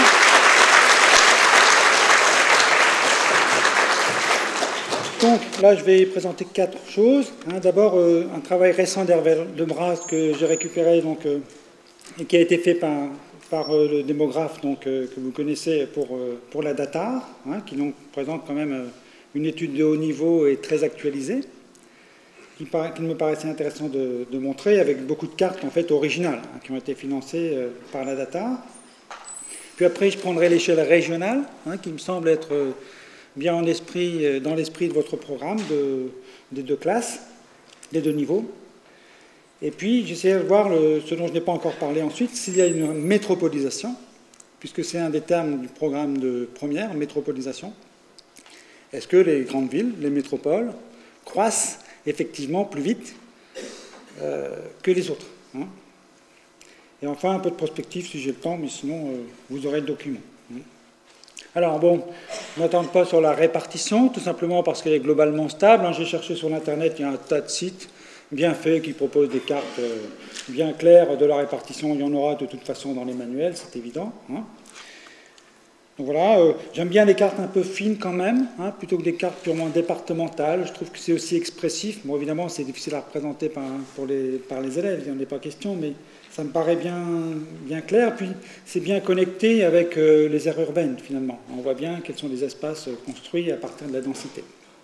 Alors, vous avez toutes sortes de cartes. Hein. Bon, ces cartes-là, je les ai trouvées sur un site, pardon, pédagogique, mais ils sont manifestement tirées d'un manuel, je crois que c'est le manuel dirigé par Brunet. Brunet et Pierre Elien, je crois, celui-là. Hein. Les densités de population en France, donc très très belle carte. Voilà, sachant que c'est une structure très stable. Hein. Si je prends la carte de 1960, elle n'est pas fondamentalement différente. La carte de 1900, même, elle n'est pas fondamentalement différente. Hein. La densité, ça n'évolue que lentement. Hein. Ça augmente, mais souvent sur place. Hein. Voilà une autre carte par commune. Donc, vous voyez, il y a des beaux documents déjà disponibles sur les ressources en ligne. Alors, il y a celle-ci aussi qui peut être bien de montrer aux élèves. Hein. On voit bien le poids de l'Île-de-France, le poids de l'île, du Nord-Pas-de-Calais, de la région lyonnaise, du littoral provençal et des grandes métropoles. Hein. Et puis la diagonale aride, la diagonale du vide, qui est complètement écrasée. Hein. Donc, par cette carte en anamorphose. Alors ensuite, les dynamiques sont aussi déjà traitées dans les manuels un peu anciens. Donc ce que je vais essayer de voir, c'est les dynamiques les plus récentes. Hein. En présentant donc le travail d'Hervé Lebras, hein, donc, qui a identifié 3 stades de dynamique spatiale de la population, ce qu'il appelle, lui, les stades de croissance. Hein, dans cette étude, donc, qui est référencée, peut-être qu'elle sera en ligne bientôt sur le site territoire.gouv, hein, peut-être bien. Donc il a identifié 3 grandes périodes. Hein. D'abord l'exode rural, puis l'étalement urbain, et puis ce qu'il appelle, depuis les années 2000, on l'a vu déjà sur certaines cartes tout à l'heure, l'étalement généralisé. C'est-à-dire que toutes les communes voient leur solde migratoire devenir positif, quasiment. Alors voilà les cartes que je vous ai promises, donc qui sont très bien. Hein. Ce sont des cartes donc par listage, hein, c'est une technique cartographique qui permet donc à la fois de simplifier et de s'affranchir des limites des cadres départementaux ou communaux qui ont servi à faire ces cartes. Hein. Voilà, donc je ne reviens pas trop longtemps parce que c'est rétrospectif. Donc on voit bien que dans les années 60-70, hein, il y a des zones de croissance et des zones de décroissance. La campagne, le rural, perd des habitants. Hein. On voit bien la diagonale du vide de Roger Brunet, hein, elle est bien clairement marquée dès les fin des années 60. Puis il y a une deuxième phase qui est identifiée, qui est celle de l'étalement urbain, avec un large halo de croissance qui s'étale de plus en plus loin donc, autour des villes. Hein. Et puis, au contraire, comme cet étalement donc, se va de plus en plus loin, eh bien, la zone de déprise se contracte. Hein. Encore que ce n'est pas évident ici. Mais en tout cas, on a une moitié du territoire en hausse et une moitié dont la population baisse dans les années donc, 90. Et puis, donc, depuis 2000, c'est différent. Vous voyez, la carte est quand même très différente de celle des années 90. Vous aviez encore très nettement la diagonale du vide, interrompue maintenant par Toulouse, mais prolongée vers la Thiérache, hein, et les Ardennes. Alors qu'ici, cette diagonale du vide est complètement contractée. Donc finalement, elle est en voie d'absorption par l'étalement urbain. Et grâce à un sol migratoire positif, sans doute qu'il faut un sol migratoire très positif, parce que là, le solde naturel est négatif, c'est des campagnes très vieilles, hein, dont la population est très âgée, donc il y a sans doute un solde naturel très négatif. Donc ici, peut-être que le solde migratoire est déjà positif, mais insuffisamment pour compenser la diminution de la population par excès de décès sur les naissances. Hein. Alors j'ai mis une expression qui est très bien de Claude Lacour et Sylvette Puissant, qui sont deux économistes de Bordeaux, ce qu'ils appellent le théorème du volcan. C'est-à-dire que la ville croît comme un volcan, et en même temps elle s'étale. C'est une très bonne métaphore des processus que nous vivons. La ville grandit en population, elle se développe, elle crée des emplois, et en même temps, comme elle grandit, le terrain coûte de plus en plus cher, et donc la ville est amenée à s'étaler. Exactement comme une lave qui sort d'un cratère. Hein. Alors, qu'est-ce qui explique, d'après Le Bras, cette croissance démographique généralisée? Alors d'abord, si les grandes villes voient leur population en termes d'agglomération augmenter, c'est parce qu'elles sont jeunes. L'essentiel de la croissance démographique de l'Île-de-France, c'est la croissance naturelle, puisqu'elle a un solde négatif, un solde migratoire très négatif, l'Île-de-France. La seule tranche d'âge où l'Île-de-France a un solde migratoire positif, c'est entre 20 et 30 ans. Les étudiants en deuxième cycle et les primo-accédants à l'emploi. C'est la seule tranche d'âge où Paris a plus d'arrivées que de départs. Pour toutes les autres tranches d'âge, l'Île-de-France a un solde migratoire négatif. Donc, si sa population continue à augmenter, on va voir qu'elle continue à augmenter, c'est parce que c'est une région jeune. C'est une région de jeunes adultes, puisque les retraités partent. C'est tellement cher de se loger, il y a les transports, on aspire à un mode de vie moins trépidant, donc les retraités quittent l'Île-de-France. Et donc, ce qui alimente la croissance démographique de l'Île-de-France, c'est à la fois son croît naturel et l'immigration étrangère. C'est la spécificité de l'Île-de-France, puisque l'essentiel des immigrants étrangers arrivent et se fixent en région parisienne. Donc c'est une région très spécifique pour ça. Mais globalement, les grandes villes sont jeunes, on l'a vu tout à l'heure. Si on raisonne notamment par aire urbaine, vous avez vu, je vous ai dit, la deuxième couronne de Rennes, c'est la zone la plus jeune de France, donc des jeunes couples qui font des enfants. En plus, on a un taux de fécondité élevé qui est autour de 2 maintenant, on va bientôt dépasser les Irlandais, on sera les recordmen d'Europe, bientôt, pour le taux de fécondité. Et donc, cette population, c'est le théorème du volcan, se déverse dans le rural profond. C'est parce qu'on a une croissance démographique aussi qu'on a un tel étalement. Ce n'est pas seulement dû à la croissance démographique. Je vous ai dit aussi qu'il y a un étalement, il peut y avoir un étalement sans croissance démographique. L'agglomération lilloise a une population qui stagne depuis plusieurs décennies. Ça n'empêche pas l'agglomération de Lille de s'étaler, parce que nous avons des besoins en surface croissants. Donc il y a un découplage entre la croissance démographique et la croissance de l'étalement, mais évidemment, quand la population augmente, il y a une plus forte pression et un plus fort étalement. Et ensuite, troisième remarque de Le Bras, c'est que les migrations de population augmentent. Et l'essentiel, on va le voir, de l'explication des variations de population par région, c'est les migrations. malgré tout. C'est parce que des régions où on voit des habitants arriver et d'autres où on voit leurs habitants partir. C'est ça principalement qui explique les régions dynamiques et les régions en déclin sur le plan démographique. Beaucoup plus que le solde naturel. Et donc des migrations qui augmentent de plus en plus. Et enfin, donc, un élément mis en exergue par le BRAS, qui n'est pas très connu, c'est l'apport migratoire étranger dans le sud-ouest. On va le voir. Alors, vous voyez le mouvement naturel.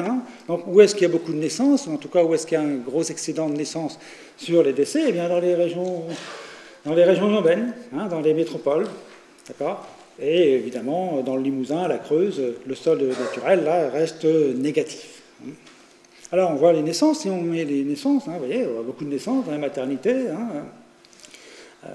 des grandes villes. On voit bien que la natalité est un phénomène essentiellement urbain et même métropolitain. Alors, le solde migratoire, c'est des cartes qui zonent un peu sur tout à l'heure. Donc, on voit aussi le rôle du solde migratoire dans les variations régionales. Et on voit notamment un phénomène sur lequel je vais revenir, qui est l'affaissement migratoire d'un arc nord-est et de l'Île-de-France. Pour les années 90-99, pour 99-2006, c'est un peu moins net. L'Île-de-France reprend un peu de poil de la bête, grâce notamment à l'arrivée d'étrangers ou d'immigrés. Et la diagonale aride du vide se contracte ici grâce à l'étalement de villes moyennes. Et par contre, donc, ici, ça reste négatif, puisque vous avez moins d'arrivées que de départs. Et vous voyez les migrants de l'étranger, où est-ce qu'ils arrivent? Eh bien, en Île-de-France, sur la façade est, alors ça peut être des Allemands, ici, des Suisses, des Turcs, et puis les Anglais ici. Vous vous rendez compte? À Saint-Malo, je peux vous dire qu'à Saint-Malo, ici, au port de Saint-Malo, puisqu'il y a Jersey ici, il y a des revues entières aux marchands de journaux sur Settlement in France, etc., Live in France, voilà, toutes les combines, les tuyaux pour arriver. Alors ça s'est un peu affaissé avec les problèmes de l'Angleterre, mais malgré tout, c'est impressionnant. J'ai ma fille qui a été jeune fille au père en Angleterre, les grands-parents, ils ont acheté une maison ici. Et voilà, dès les petites vacances, ils ont emmené tout le matériel pour... où est-ce qu'ils étaient en Charente, si je me souviens bien. Ils cherchaient ici, puis on leur a dit c'est moins cher ici, donc ils sont allés s'installer là, et ils vont prendre leur retraite là. Mais vous voyez, ça se voit sur la carte, c'est pas anecdotique, c'est quand même assez net. Alors, le BRAS mentionne aussi le rôle du cycle migratoire. Il y a un cycle de vie, on est jeune, on vieillit, etc. On a des enfants, et donc il y a un cycle migratoire associé à ces différents âges de la vie. Et donc, il y a d'abord les jeunes qui s'installent dans les métropoles, c'est ce que je viens de vous dire, on l'a vu tout à l'heure, voilà, pour les études, voilà, Rennes est une ville très jeune, dès que l'année universitaire est finie, à Rennes, il y a 60 000 étudiants pour 200 000 habitants, il y a beau y avoir un beau festival début juillet à Rennes, c'est mort. Parce que quand les étudiants sont partis, la ville est morte, entre guillemets, bon, c'est les vacances en plus, mais... Et puis le premier emploi, donc les métropoles attirent les jeunes, et puis dès qu'ils fondent une famille, ces jeunes... ce n'est pas tellement le fait de s'installer en couple. Tant qu'on est deux, on est content, on sort, on voit les copains, tout ça, on reste en ville. Mais dès qu'on a le premier gamin, ça, c'est vraiment l'entrée dans la vie adulte, en fait.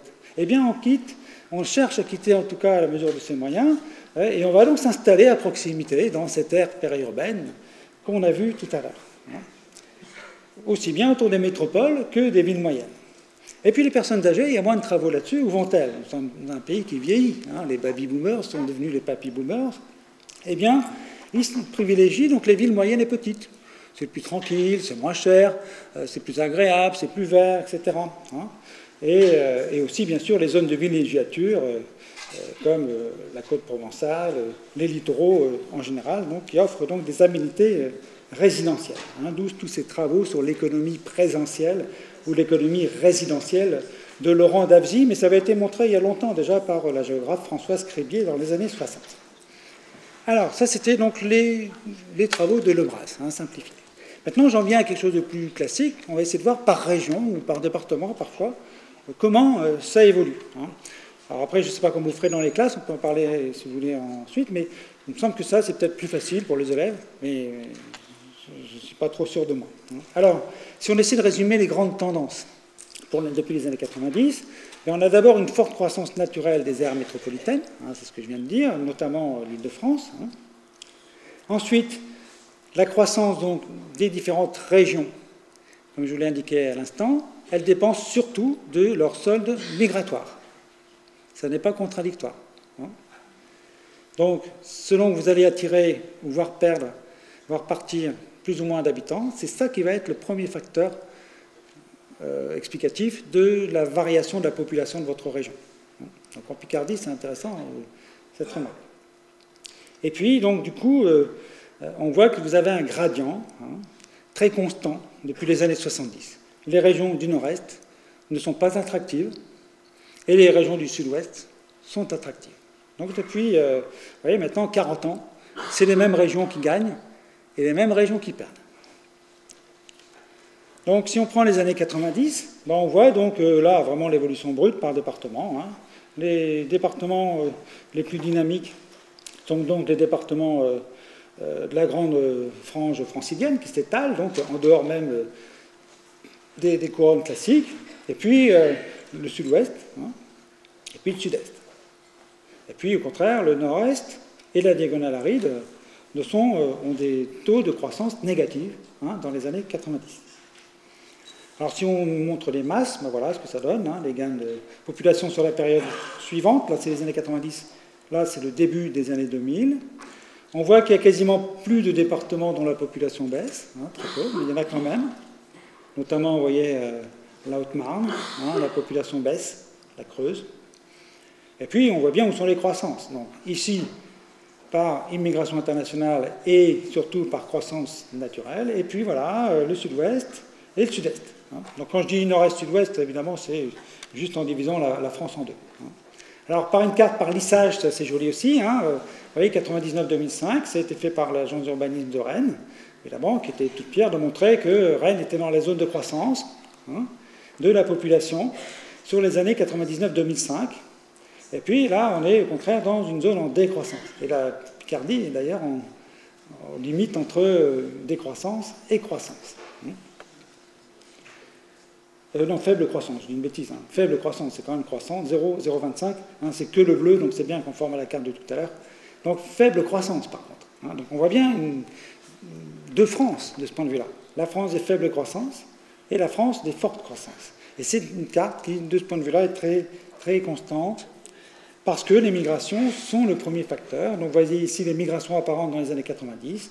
Vous avez des régions perdantes, à commencer par l'Île-de-France, le Nord-Est, la diagonale du vide, et des régions gagnantes, qui sont les autres, qui forment un U, comme université, parce que vous avez beaucoup de technopoles, un U de croissance. Voilà donc une autre carte de cette évolution due au solde migratoire. Donc en bleu sont les espaces dont le solde migratoire est négatif. En beige, c'est stable, plus ou moins en hausse, plus ou moins en baisse, c'est stable. Donc voilà, l'Île-de-France, les Picardies est très contrastée de ce point de vue-là, vous voyez. Alors on peut faire les cartes par région, voilà, je vous les ai mises. Donc on voit bien ce gradient nord-est, sud-ouest. Vous ferez vérifier dans les années 90, comme dans les années suivantes, avec une amplification même des contrastes. Il n'y a pas de légende, malheureusement, j'ai oublié de la mettre. Donc, une croissance faible dans les régions du nord-est et une croissance forte, de plus en plus, dans les régions du sud-ouest. Voilà, donc vous avez les profils qui évoluent assez peu. Vous voyez, peu de régions changent de catégorie entre les années 90 et les années 2000. Celles qui étaient déjà en hausse dans les années 90 sont toujours en hausse dans les années 2000. Et celles qui étaient en baisse dans les années 90 restent en baisse au début des années 2000. Donc très peu de changements de catégorie. C'est très très stable, ces configurations. Voilà, donc je vous ai mis le taux de migration aussi par tranche d'âge. Donc on voit bien la spécificité de la région parisienne qui est négative pour les 30 ans et plus. Donc vous voyez, négative pour les 30 ans et plus. Ici, c'est négatif pour tous les âges, déficit migratoire à tous les âges. Et ici, croissance migratoire, solde positif à tous les âges aussi. Et contrairement à ce qu'on lit un peu trop souvent aussi sur le rôle du tourisme, de l'héliotropisme, de l'économie résidentielle ou touristique dans la croissance reste quand même liée à la croissance de l'emploi. On explique la moitié des migrations alternantes, le taux de corrélation est de 0,50, donc ça veut dire qu'on explique plus de la moitié des migrations entre régions par l'évolution de l'emploi. C'est à la fois beaucoup et pas beaucoup, mais c'est quand même pas, on ne bouge pas uniquement pour aller au soleil ou pour aller au bord de la mer. Il y a quand même une détermination encore de nature économique dans les migrations. Par contre, le taux de chômage ne fonctionne pas. La preuve, le Languedoc-Roussillon, qui a le plus fort taux de chômage avec le Nord-Pas-de-Calais, a une immigration très forte. Alors là, donc c'est un peu toujours la même idée, donc je vais passer, vous voyez, toujours croissance des mêmes régions. Je vous ai mis les chiffres pour ces années, pour que vous puissiez les avoir. Alors ce qui est intéressant sur ce document ici, c'est que souvent,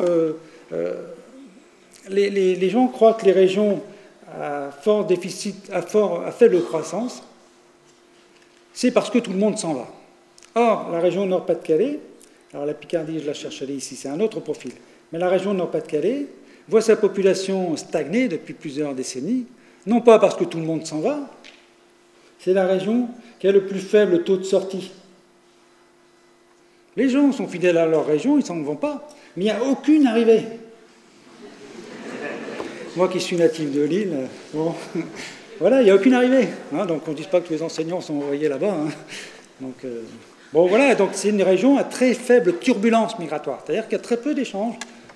D'ailleurs, les gens continuent. C'est la région de France maintenant où la plus forte proportion des gens parlent le patois, le ch'ti. 80% des gens parlent le patois. S'il y avait une immigration importante, c'est plus qu'en Corse, plus qu'au Pays Basque et tout ça. Vous vous rendez compte Patois picard d'ailleurs, si je peux. C'est le même qu'ici. Alors, ce qui est intéressant aussi, c'est à l'échelle de l'Europe, c'est que vous avez le même gradient. Vous avez le même gradient. Vous voyez, on voit bien d'abord la particularité de la France, qui est d'avoir donc un solde naturel très fort. On voit encore le fameux croissant fertile de la France du Nord. Ça se marque encore à l'échelle européenne. C'est extraordinaire. On a une spécificité de la France. On a un pays qui fait des bébés, avec très forte natalité, très forte fécondité, surtout parce qu'on a une politique sociale de la petite enfance. Et peut-être pas comme dans les pays nordiques, mais les Finlandais ne sont pas mauvais non plus, comme vous pouvez le voir. Mais aussi beaucoup l'école maternelle, à 3 ans. Tout ça est montré, c'est des politiques de la petite enfance, les crèches, les haltes-garderies, etc., les collectivités qui ont investi énormément, qui permet de concilier un truc qui était extraordinaire dans les années 60, dont on n'aurait jamais imaginé qu'il était possible à faire, à savoir la conciliation travail de la femme et maternité. Et donc, on voit bien, on est avec l'Irlande, donc la région d'Europe, plus la Finlande du Nord, mais là, il n'y a pas beaucoup d'habitants, qui a la plus fort solde naturel, à comparer avec l'Allemagne orientale. En bleu, la population diminue, vous voyez un peu. La population de l'Europe, elle va diminuer dans les années 2010. On est au moment où ça stagne, on est au point d'infléchissement. La population, dans la décennie qui vient, de l'Europe va diminuer. Sauf en France, on a une forte croissance démographique. Il faudrait que ça diminue déjà dans d'autres régions, mais ça nous éloigne du sujet. Mais on voit bien surtout le gradient nord-est-sud-ouest sur le plan migratoire, avant la crise, d'accord, qui va renforcer les migrations hors d'Espagne, mais on voit bien qu'il y avait ce gradient à la fois à l'échelle de l'Europe, de l'Union européenne, et dans chaque pays. On quitte l'Allemagne orientale pour aller dans le bas de Württemberg, on quitte peut-être pas dans le Nord-Pas-de-Calais, peut-être que la Lorraine pour aller dans le sud-ouest, etc. Bon, l'Italie, évidemment, c'est à part. Mais le nord de l'Angleterre, on va vers Londres, et ainsi de suite. Alors, autre question que je voulais aborder avec vous, c'est la métropolisation, puisqu'elle figure explicitement dans votre programme de première. Alors, définition de la métropolisation, simplement, c'est un terme un peu compliqué pour les élèves peut-être. Donc, très simplement, ça peut être aspect quantitatif, simplement la population des grandes villes, autrement dit des métropoles, augmente plus vite que celle des autres. Bon, c'est l'aspect démographique. Et puis, c'est plus souvent aussi l'aspect qualitatif. Bien, vous avez un certain nombre de fonctions, de services, de types d'emplois qui se concentrent de façon privilégiée dans les grandes villes. Donc là, c'est l'aspect qualitatif de la métropolisation. Donc c'est les deux. Donc on va essayer de voir si c'est vrai. Est-ce qu'on a à la fois une croissance plus forte des grandes villes, métropolisation, et est-ce qu'on a aussi une croissance plus forte, une polarisation, disons, des fonctions supérieures sur le niveau supérieur de la hiérarchie urbaine. C'est l'aspect donc qualitatif. Alors, mon point de vue, mais on n'est pas tous d'accord entre chercheurs, c'est qu'il n'y a pas tant une métropolisation généralisée qu'une sorte de technopolisation, ou d'une sorte de métro-technopolisation. Je viens de Lille. Je viens de vous dire que la ville de Lille stagnait depuis 20 ans. C'est pourtant la 4e agglomération française. Avec sa partie belge, c'est même la plus grosse agglomération française. Enfin, franco-belge, je ne sais pas comment dire, mais... Eh bien, sa population stagne. Donc, il n'y a pas de métropolisation partout. Et ce qui est beaucoup plus décisif que simplement la taille, il ne suffit pas d'être gros pour devenir gros, c'est les fonctions. Et il me semble, moi, que c'est beaucoup plus les fonctions donc, technopolitaines, ce qu'on appelle maintenant les fonctions créatives. Alors ça englobe tout, c'est la grande mode, hein, ça vient d'un Américain, les classes créatives par Florida, Richard Florida. Donc c'est tous les gens, tous les créatifs. Ça peut être les artistes, les ingénieurs, tous ceux qui créent des choses. Et donc c'est ça qui ferait la croissance. Parce que nous sommes dans une économie de la connaissance, société de l'information, nous sommes condamnés à innover pour lutter contre la concurrence chinoise, etc. Donc c'est les villes qui innovent, qui se développent. Ce n'est pas les plus grosses. Rennes n'est pas grosse. 300 000 habitants, c'est pas gros. Moi qui viens de Lille, quand je suis arrivé à Rennes, j'avais l'impression d'arriver dans un trou, quoi. C'est tout petit. C'est tout petit. Mais c'est une ville qui crée. Il y a une technopole, 60 000 étudiants, il y a plein d'écoles d'ingénieurs. C'est un des pôles mondiaux de l'innovation dans la téléphonie mobile et la théorie du signal, etc. Bon, c'est pas le cas du bassin minier du Nord-Pas-de-Calais, hein, ni de la Sambre. Donc, on voit qu'il y a une rupture très forte dans les années 70. Cette carte est un peu compliquée en apparence. Elle montre simplement, elle compare le taux de croissance des villes avant 1975 et leur taux de croissance après. Elle postule que la trajectoire était constante. Et elle constate qu'il y a des ruptures de tendance. Toutes les villes en bleu ont vu leur croissance ralentir après 1975. Donc c'est les villes qui ne se sont pas bien raccrochées au nouveau système productif, qu'on appelle donc le système post-fordiste, hein, un système de l'économie flexible qui repose justement sur l'innovation. Et les villes qui sont en rouge ou en orange ont vu leur croissance s'accélérer par rapport à la période précédente. Elles sont bien placées, elles sont bien dans le système du moment. Et donc on voit bien cette rupture, ça a été montré dans une thèse donc de Paulus, qui est en ligne, hein, si vous voulez l'avoir en entier, qui est très intéressant de ce point de vue-là. Hein. Et c'est d'autant plus intéressant qu'elle a été dirigée par Denise Pumin, qui défendait l'idée de la métropolisation. Je la connais bien, Denise Pumin, hein, j'étais dans le même labo pendant longtemps. Pour elle, voilà, il y avait une métropolisation, les grandes villes, etc., sur la longue durée, etc., grande stabilité du réseau urbain, donc plus on est gros, donc plus on grossit. Eh bien non, elle a eu l'honnêteté, c'est une chercheuse brillante, elle a eu l'honnêteté de reconnaître, à l'issue de ce travail, que ça n'était pas vrai. La croissance n'est pas une garantie de... La taille n'est pas une garantie de croissance en elle-même, à elle seule. Donc voilà, je vous ai mis les cartes. Hein, on voit bien donc que Paris a une croissance modérée et qu'on voit bien toutes les technopoles, hein, les villes du sud-est. On le revoit bien sur cette carte aussi. Hein, les grandes métropoles, les villes universitaires, Montpellier, hein, c'est pas gros Montpellier, vous voyez, forte croissance. Toulouse, évidemment, Bordeaux, Lyon, Grenoble. Ouais, c'est les technopoles. Nantes, Rennes. Hein, qui se développe le plus. Et Paris est finalement très inégal de ce point de vue-là. Alors vous avez la carte la plus récente par département, qui n'est pas bouleversante, hein, c'est toujours la même depuis 30 ans. Et je pense que dans 10 ans, ça sera encore la même, s'il n'y a pas un changement du système productif. C'est les territoires innovants qui se développent le plus. Hein. Alors on va voir qu'il y a aussi une dimension régionale après. Hein. Vous voyez que le taux de croissance de l'Île-de-France est dans la moyenne. Alors j'ai fait cette carte donc, pour un manuel de classe, on voit bien ça. Hein, donc on voit bien que la croissance elle est tirée parce que maintenant l'INSEE appelle les cadres métropolitains supérieurs, ce qu'elle appelait avant les emplois métropolitains supérieurs, qui sont donc toutes ces catégories créatives, tous les cadres en fait. Hein, on est dedans, nous les universitaires, il y a les chercheurs, il y a toutes les fonctions supérieures. Hein, et on voit bien que les villes qui ont une forte proportion d'emplois supérieurs, hein, ont connu une forte croissance hein, sur ces années 90-99. Et les villes qui sont restées au système de la première révolution industrielle, où les gens sont peu formés, où il n'y a aucune création d'entreprise, pas de classe créative, eh bien, ont des taux négatifs. Hein.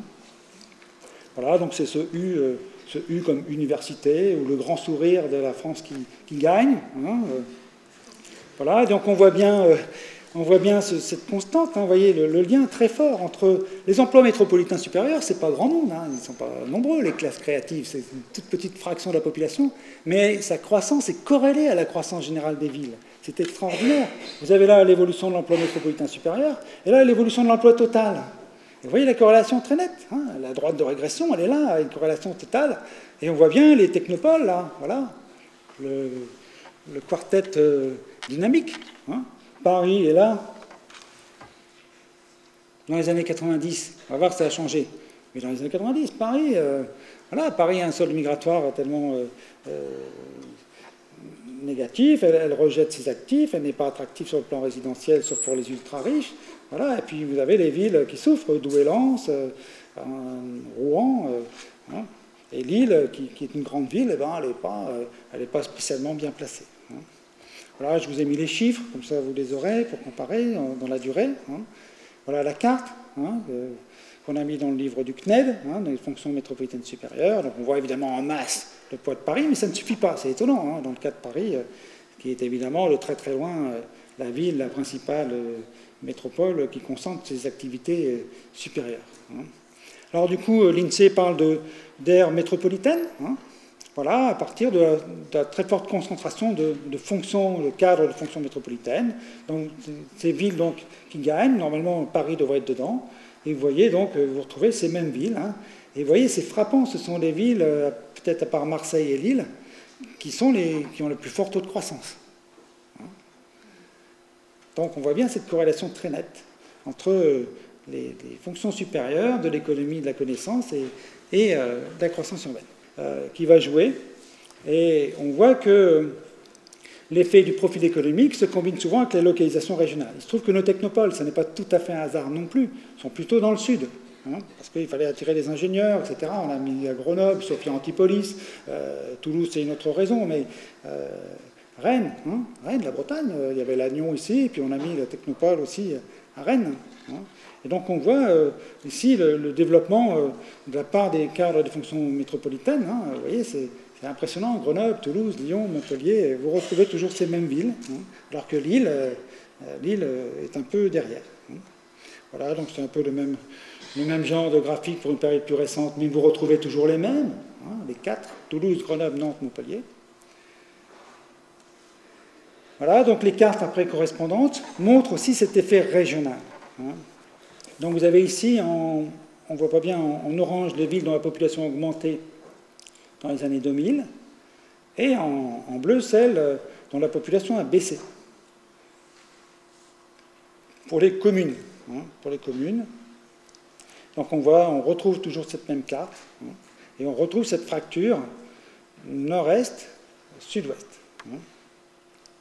Alors j'ai fait le calcul sur 3 périodes, enfin j'ai illustré donc cet effet régional, cet effet sud en fait. Cet effet sud. Alors on voit bien, voilà, Douai-Lens, Rouen, Valenciennes, Nancy, Metz, Saint-Étienne.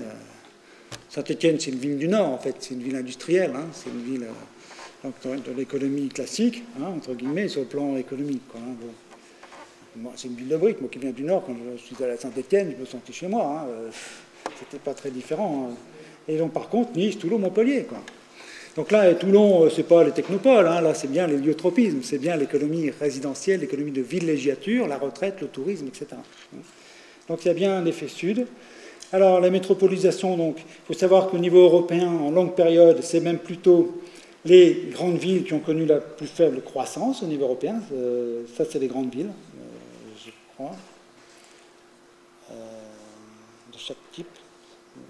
Il manque la légende, je suis désolé, mais donc ce graphique serait censé montrer que les grandes villes sont celles qui ont connu une stagnation de leur population. Hein. Donc je vous ai mis les chiffres, comme ça vous les aurez, pour l'évolution annuelle 99-2007, hein, sur les 4 périodes. Et donc j'ai bien mis qu'il n'y avait pas de relation entre la taille de l'aire urbaine et son rythme de croissance. Donc pas de métropolisation générale. Par contre, on a un effet de diffusion. C'est beaucoup discuté en Bretagne parce qu'il y a un conflit Basse-Bretagne, Haute-Bretagne, Rennes contre Brest, etc. Il y a une polémique actuellement dans Ouest France avec un de mes collègues qui conteste la métropolisation à Rennes. Il dit que c'est négatif pour la région Bretagne. Or, on constate qu'il y a un effet de diffusion quand même. De la croissance de Rennes, elle ne profite pas qu'à Rennes, elle profite au moins à toute la Haute-Bretagne, à Vannes, un peu aussi. On voit bien ça autour de Nantes, on voit ici dans toute la Savoie, on voit ici aussi un effet. Donc il y a des petites villes et des moyennes villes qui se développent près des métropoles dynamiques. On voit aussi que le poids relatif de Paris dans la population urbaine a eu tendance à stagner et que les grandes capitales régionales ont beaucoup progressé. Et on voit aussi l'hétérogénéité des taux de croissance des métropoles. C'est là qu'on voit bien qu'il n'y a pas d'homogénéité. Il y a des métropoles très performantes. Et il y en a d'autres, je les ai classées par taille, qui ne sont pas plus performantes que ça. Par contre, ce qu'on voit, c'est que Paris, après avoir stagné dans les années 90, a connu un bon taux de croissance dans les années 2000. Alors, même remarque pour les villes moyennes, dont je passe, c'est qu'il n'y a pas non plus de corrélation entre la taille des villes moyennes et leur rythme de croissance. Ça, c'est un de mes doctorants qui a fait la carte. Vous voyez, ni croissance généralisée, ni déclin irrémédiable. Alors là aussi, il y a des théories divergentes. Certains disent que les villes moyennes sont condamnées. Non, les villes moyennes ne sont pas condamnées. Donc, il y en a... il me semble qu'il manque la légende, c'est bizarre. Donc, en tout cas, en rouge, c'est la croissance. Donc, on voit bien que ces villes moyennes ont connu... une croissance, et on voit bien beaucoup plus l'effet régional. L'effet régional est beaucoup plus marqué que l'effet de taille.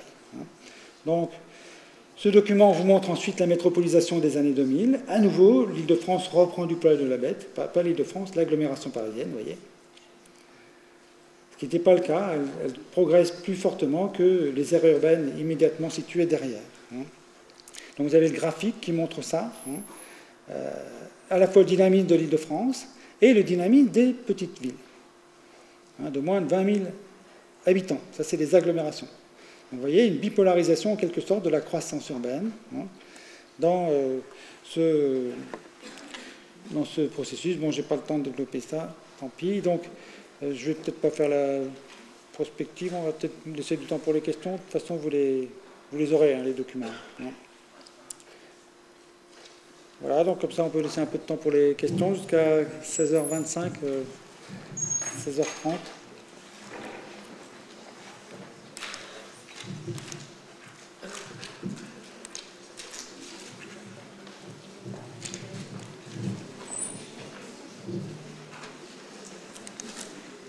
Alors, avez-vous des questions ?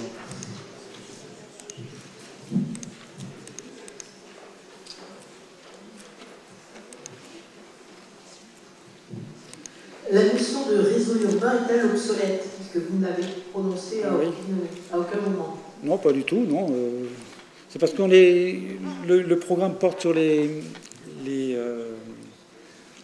je me souviens bien, sur la redistribution de la population par région, ou alors c'est moi qui interprète, dans ces répartitions et ces dynamiques récentes. Non, j'aurais pu utiliser le terme de réseau urbain, bien sûr. Bon, parfois on utilise système urbain, mais c'est tout à fait synonyme. Non, c'est pas un concept dépassé, loin de là. De toute façon, vous êtes obligé d'en parler. Si vous parlez de métropolisation, vous êtes obligé de préciser qu'un réseau urbain, c'est hiérarchisé, et qu'il y a des grandes, des moyennes et des petites villes, et que la métropolisation, c'est la croissance plus forte des grandes villes. Donc vous êtes obligé de préciser ça. Et même pour l'étalement urbain. Est-ce qu'on peut toujours parler de la diagonale du vide? Pas plus tellement. Si on suit le bras, vous avez vu qu'elle s'est étiolée, cette diagonale du vide.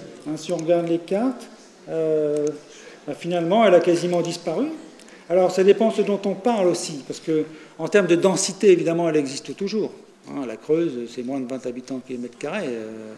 C'est vraiment très bas. Le Limousin, ça doit être moins de 30 ou 40 habitants km carrés. Donc, en termes de densité, elle existe toujours. C'est ce que je vous ai dit au début. Les densités, ça n'évolue que très lentement. Par contre, en termes d'espace vidant, elle est en train de disparaître. Puisqu'on a vu qu'elle s'était complètement contractée sur la période la plus récente. Je crois qu'était la carte qui montrait ça le mieux. Ici, là. Voilà, en termes de dynamique, comme Il y a un étalement urbain, c'est ce que veut dire Le Braz quand il parle de croissance généralisée, c'est-à-dire que l'étalement urbain, bientôt, aura gagné tout l'espace français. Donc un solde migratoire qui serait positif partout. Alors notre chance, c'est que nous avons une croissance démographique, c'est-à-dire que cet étalement urbain n'empêche pas que les villes-centres continuent à croître, ou en tout cas voient leur population, et les tendances ultra récentes montrent que la population des villes-centres réaugmente à nouveau. Alors que vous avez des pays, par exemple la Belgique, ou spécifiquement la Wallonie, où là vous avez une désurbanisation. C'est-à-dire que l'étalement urbain provoque la baisse de la population des villes. C'est quand même très différent. Et dans le procès qu'on fait à l'étalement urbain ou à la périurbanisation dans l'Europe du Nord-Ouest, il y a ça. C'est-à-dire que eh bien, si l'étalement urbain se poursuit, la population des villes-centres diminue. Une ville comme Liège, elle a perdu 150 à 180 000 habitants en 15 ans. Une ville de 600 000 habitants qui perd 150 000 habitants, c'est énorme. Liverpool a vu sa population divisée par 2. Elle avait 800 000 habitants, elle est tombée à 400 000 habitants. C'est horrible, Liverpool. Il y a la moitié de la ville qui est en ruine, qui est abandonnée, qui est un ghetto pour immigrés. C'est terrible. Je suis allé 4 ou 5 fois, ça ne s'améliore pas vite. Parce qu'il y a eu un étalement urbain et puis une obsolescence du tissu urbain. Alors ça ne se trouve pas heureusement dans nos villes parce que nous avons peu de villes anciennement industrialisées. Ça se voit à Roubaix, Tourcoing, Saint-Étienne, Mulhouse. Vous avez quand même beaucoup de quartiers centraux obsolètes avec une forte population immigrée, un peu à l'américaine. Parce que vous avez un patrimoine immobilier ancien, sans confort, qui a fait fuir les familles. Et donc, comme le prix a baissé, c'est les immigrés qui se sont installés. Mais nous, heureusement, ça reste un phénomène très marginal. Nos villes-centres restent très, très attractives. Et une collègue de Liège me racontait une anecdote. Elle faisait un sondage auprès de ses étudiants de première année. C'est Bernadette Meren-Schumacher. Qu'est-ce que c'est la ville pour vous? Les étudiants notent sorties, cinéma, magasins, shopping, boîte de nuit, tout ce que vous voulez. Aucun n'a mis habitat, logement. C'était tous des périurbains. Pour eux, la ville, c'est pas l'endroit où on habite. C'est la ville où on sort, où on achète, qu'on consomme, où on étudie éventuellement. Donc nous, on n'est pas touchés par ça. On a une croissance, on a un étalement, mais sans désurbanisation. Bonjour. Vous disiez que la métropolisation pouvait profiter à des villes périphériques dynamiques, mais est-ce que cette métropolisation peut pas aussi amener à une sorte d'assèchement? Je prendrais le cas de Toulouse, où dans la région Midi-Pyrénées, à part la ville de Toulouse, toutes les autres préfectures dépassent péniblement les 50 000 ou 60 000 habitants. Et où justement Toulouse arrive à capter toutes les industries, tous les étudiants, etc. Oui, alors évidemment, c'est l'exemple parfait, Toulouse, parce qu'il y a un tel rapport de taille là, entre Toulouse, donc, qui approche le million d'habitants, si je ne m'abuse, et les autres villes qui sont beaucoup plus petites. Donc on a toujours cette polarisation très forte, sur Toulouse exclusivement. Et donc c'est un débat politique très fort en Midi-Pyrénées. Alors je connais un peu le sujet parce que j'ai un doctorant qui est co-dirigé également par un collègue de Toulouse et qui étudie, lui, justement, l'évolution du système économique dans les petites villes comme Alès, Albi, et puis d'autres villes de Midi-Pyrénées. Et en fait, on s'aperçoit que vous avez une diffusion quand même des activités de pointe et des activités, disons, technopolitaines dans ces villes moyennes. Et ça, c'est peu connu. Donc on attend sa thèse avec impatience, il est en train de rédiger. Il a montré que vous avez des systèmes d'innovation, parce qu'il y avait des écoles des mines, par exemple, à Albi comme à Alès.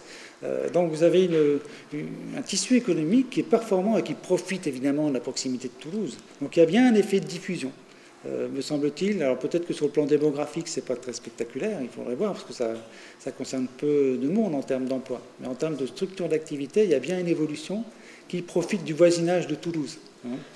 Et donc les modèles, il y a un modèle, je n'ai pas eu le temps de le présenter tout à l'heure, il y a certains modèles qui prévoient qu'on a dans une seconde phase ce type de dynamisation.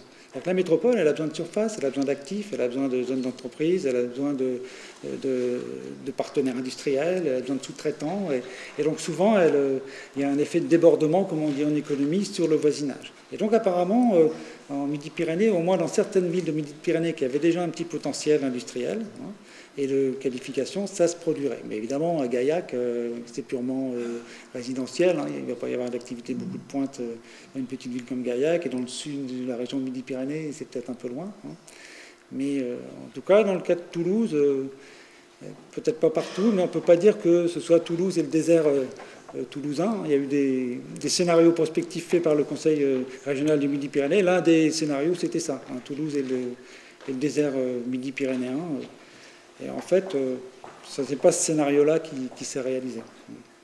Mais par contre, le déséquilibre de taille, évidemment, il est énorme, hein, de poids, de puissance entre Toulouse et les autres villes moyennes et petites villes. Il va rester. S'il vous plaît.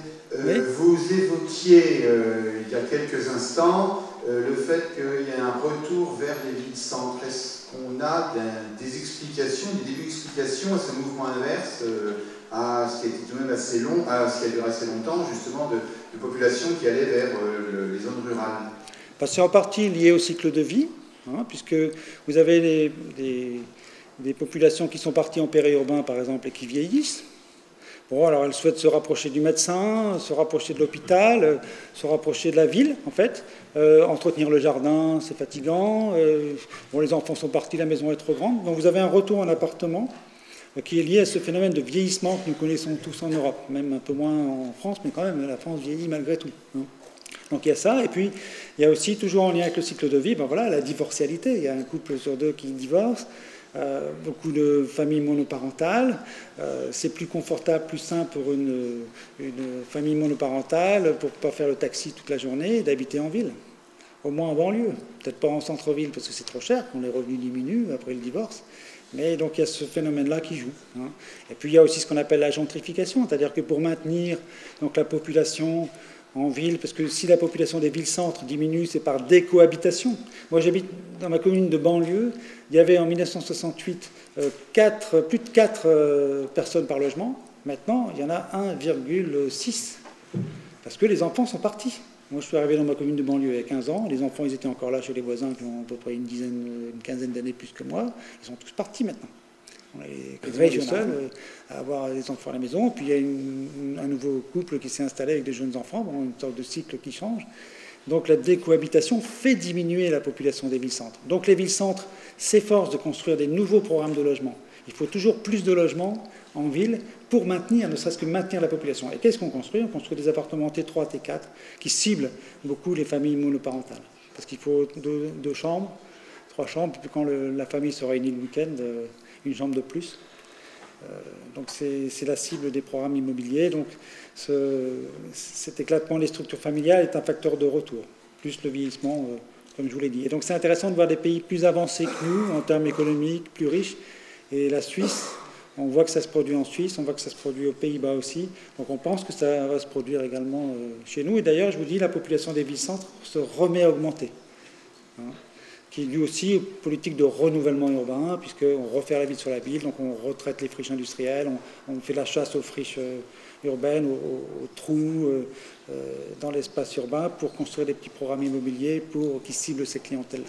Sans parler des dispositifs loi Besson, loi Cellier, l'essentiel des logements achetés dans les villes aujourd'hui, c'est par des gens, des seniors qui investissent pour des populations justement monoparentales qui deviennent des locataires en ville. Donc ça, c'est un vrai changement. Votre question est très bonne de ce point de vue-là, monsieur, parce qu'on est vraiment à l'amorce peut-être d'un changement. Ça n'empêchera pas la poursuite de l'étalement urbain, mais on a aussi un processus contraire qui se produit quand la famille éclate. Oui, c'était juste une petite frustration. Est-ce que vous pourriez présenter en 2 minutes les tendances pour 2040? Ah ben si vous voulez. Alors, je reviens.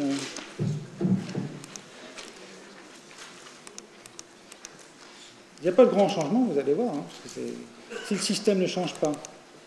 Alors, où est-ce que j'ai noté? Donc c'est une étude qui a été faite. Enfin, beaucoup de documents sont des documents que j'ai tirés du travail qu'on fait pour la mission prospective du ministère de l'écologie et du développement durable, qui donc s'interroge sur les évolutions de la population pour préparer des politiques durables en fonction de ces évolutions. Donc je vous ai mis les évolutions démographiques générales de la France, comme ça vous les aurez, parce que ça influe évidemment sur l'accroissement de la population. Donc nous sommes actuellement en très forte croissance. 828 000 naissances en 2010. Dès qu'on passe les 800 000, c'est beaucoup. C'est vraiment beaucoup. Voilà, donc les scénarios prévoient une hausse démographique avec plusieurs scénarios. Donc le scénario central, c'est celui qui a la préférence de l'INSEE, donc la population va augmenter. Et la principale variable, c'est la variable naturelle. La variable migratoire est très très très faible. Et donc on aura la même chose qu'actuellement, ou même depuis 30 ans ou 40 ans. Concentration dans le sud et le sud-ouest. Recul du nord-est. Le sud-ouest restera plus vieux et le nord-est plus jeune, Picardie comprise. Et puis toutes les régions vieilliront quand même. Voilà, donc où pourrait être où seraient les gains nets de population à l'horizon 2030. Vous voyez, c'est quasiment les mêmes cartes que celles que je vous ai montrées. Bon, c'est des scénarios tendanciels. Ils prolongent les tendances passées. Ils ne présupposent aucune rupture. Donc forcément, ça ressemble aux cartes passées. Voilà, donc un autre document qui montre également que la population donc risque de diminuer ici. Donc retour à la diagonale du vide. Vous voyez, la population va diminuer. Parce que la France vieillit, et notamment cette partie-là de la France. Voilà. Donc vous avez les projections pour 2007-2040, un document un peu différent. Vous voyez, il n'y aurait que Champagne-Ardenne qui verrait sa population diminuer. Et donc par région, donc vous pouvez mettre la Picardie, je la cherche, la Picardie, ici, vous voyez. Donc ce n'est pas une région très dynamique. Elle risque d'avoir un solde migratoire donc négatif à l'horizon 2040. Mais un taux de croissance annuel quand même, grâce au fait que c'est une région jeune. Et elle n'est quand même pas dans les régions en plus forte croissance. Vous voyez, toutes les régions situées au-dessus devraient connaître une croissance plus forte. Donc là, on a fait la carte pour le ministère, donc vous voyez qu'il croise la part des plus de 60 ans et le taux de croissance. Donc vous l'aurez sur le site de l'association. Voilà, puis donc on avait identifié certaines tendances qu'on appelle, ce qu'un géographe britannique appelle une région escalator. C'est une région qui assure l'ascension sociale d'Île-de-France.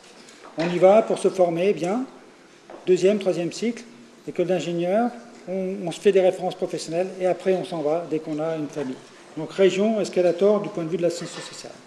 Voilà, donc vous aurez les choses. Puis il y a des cartes également, ça vous les avez déjà, je crois. Les plus vieux. Voilà, je pense que je vais arrêter là. Oui, merci. Mais vous les aurez. Je propose qu'on s'arrête ici, puisque notre conférencier a un train à prendre. Merci. Merci beaucoup.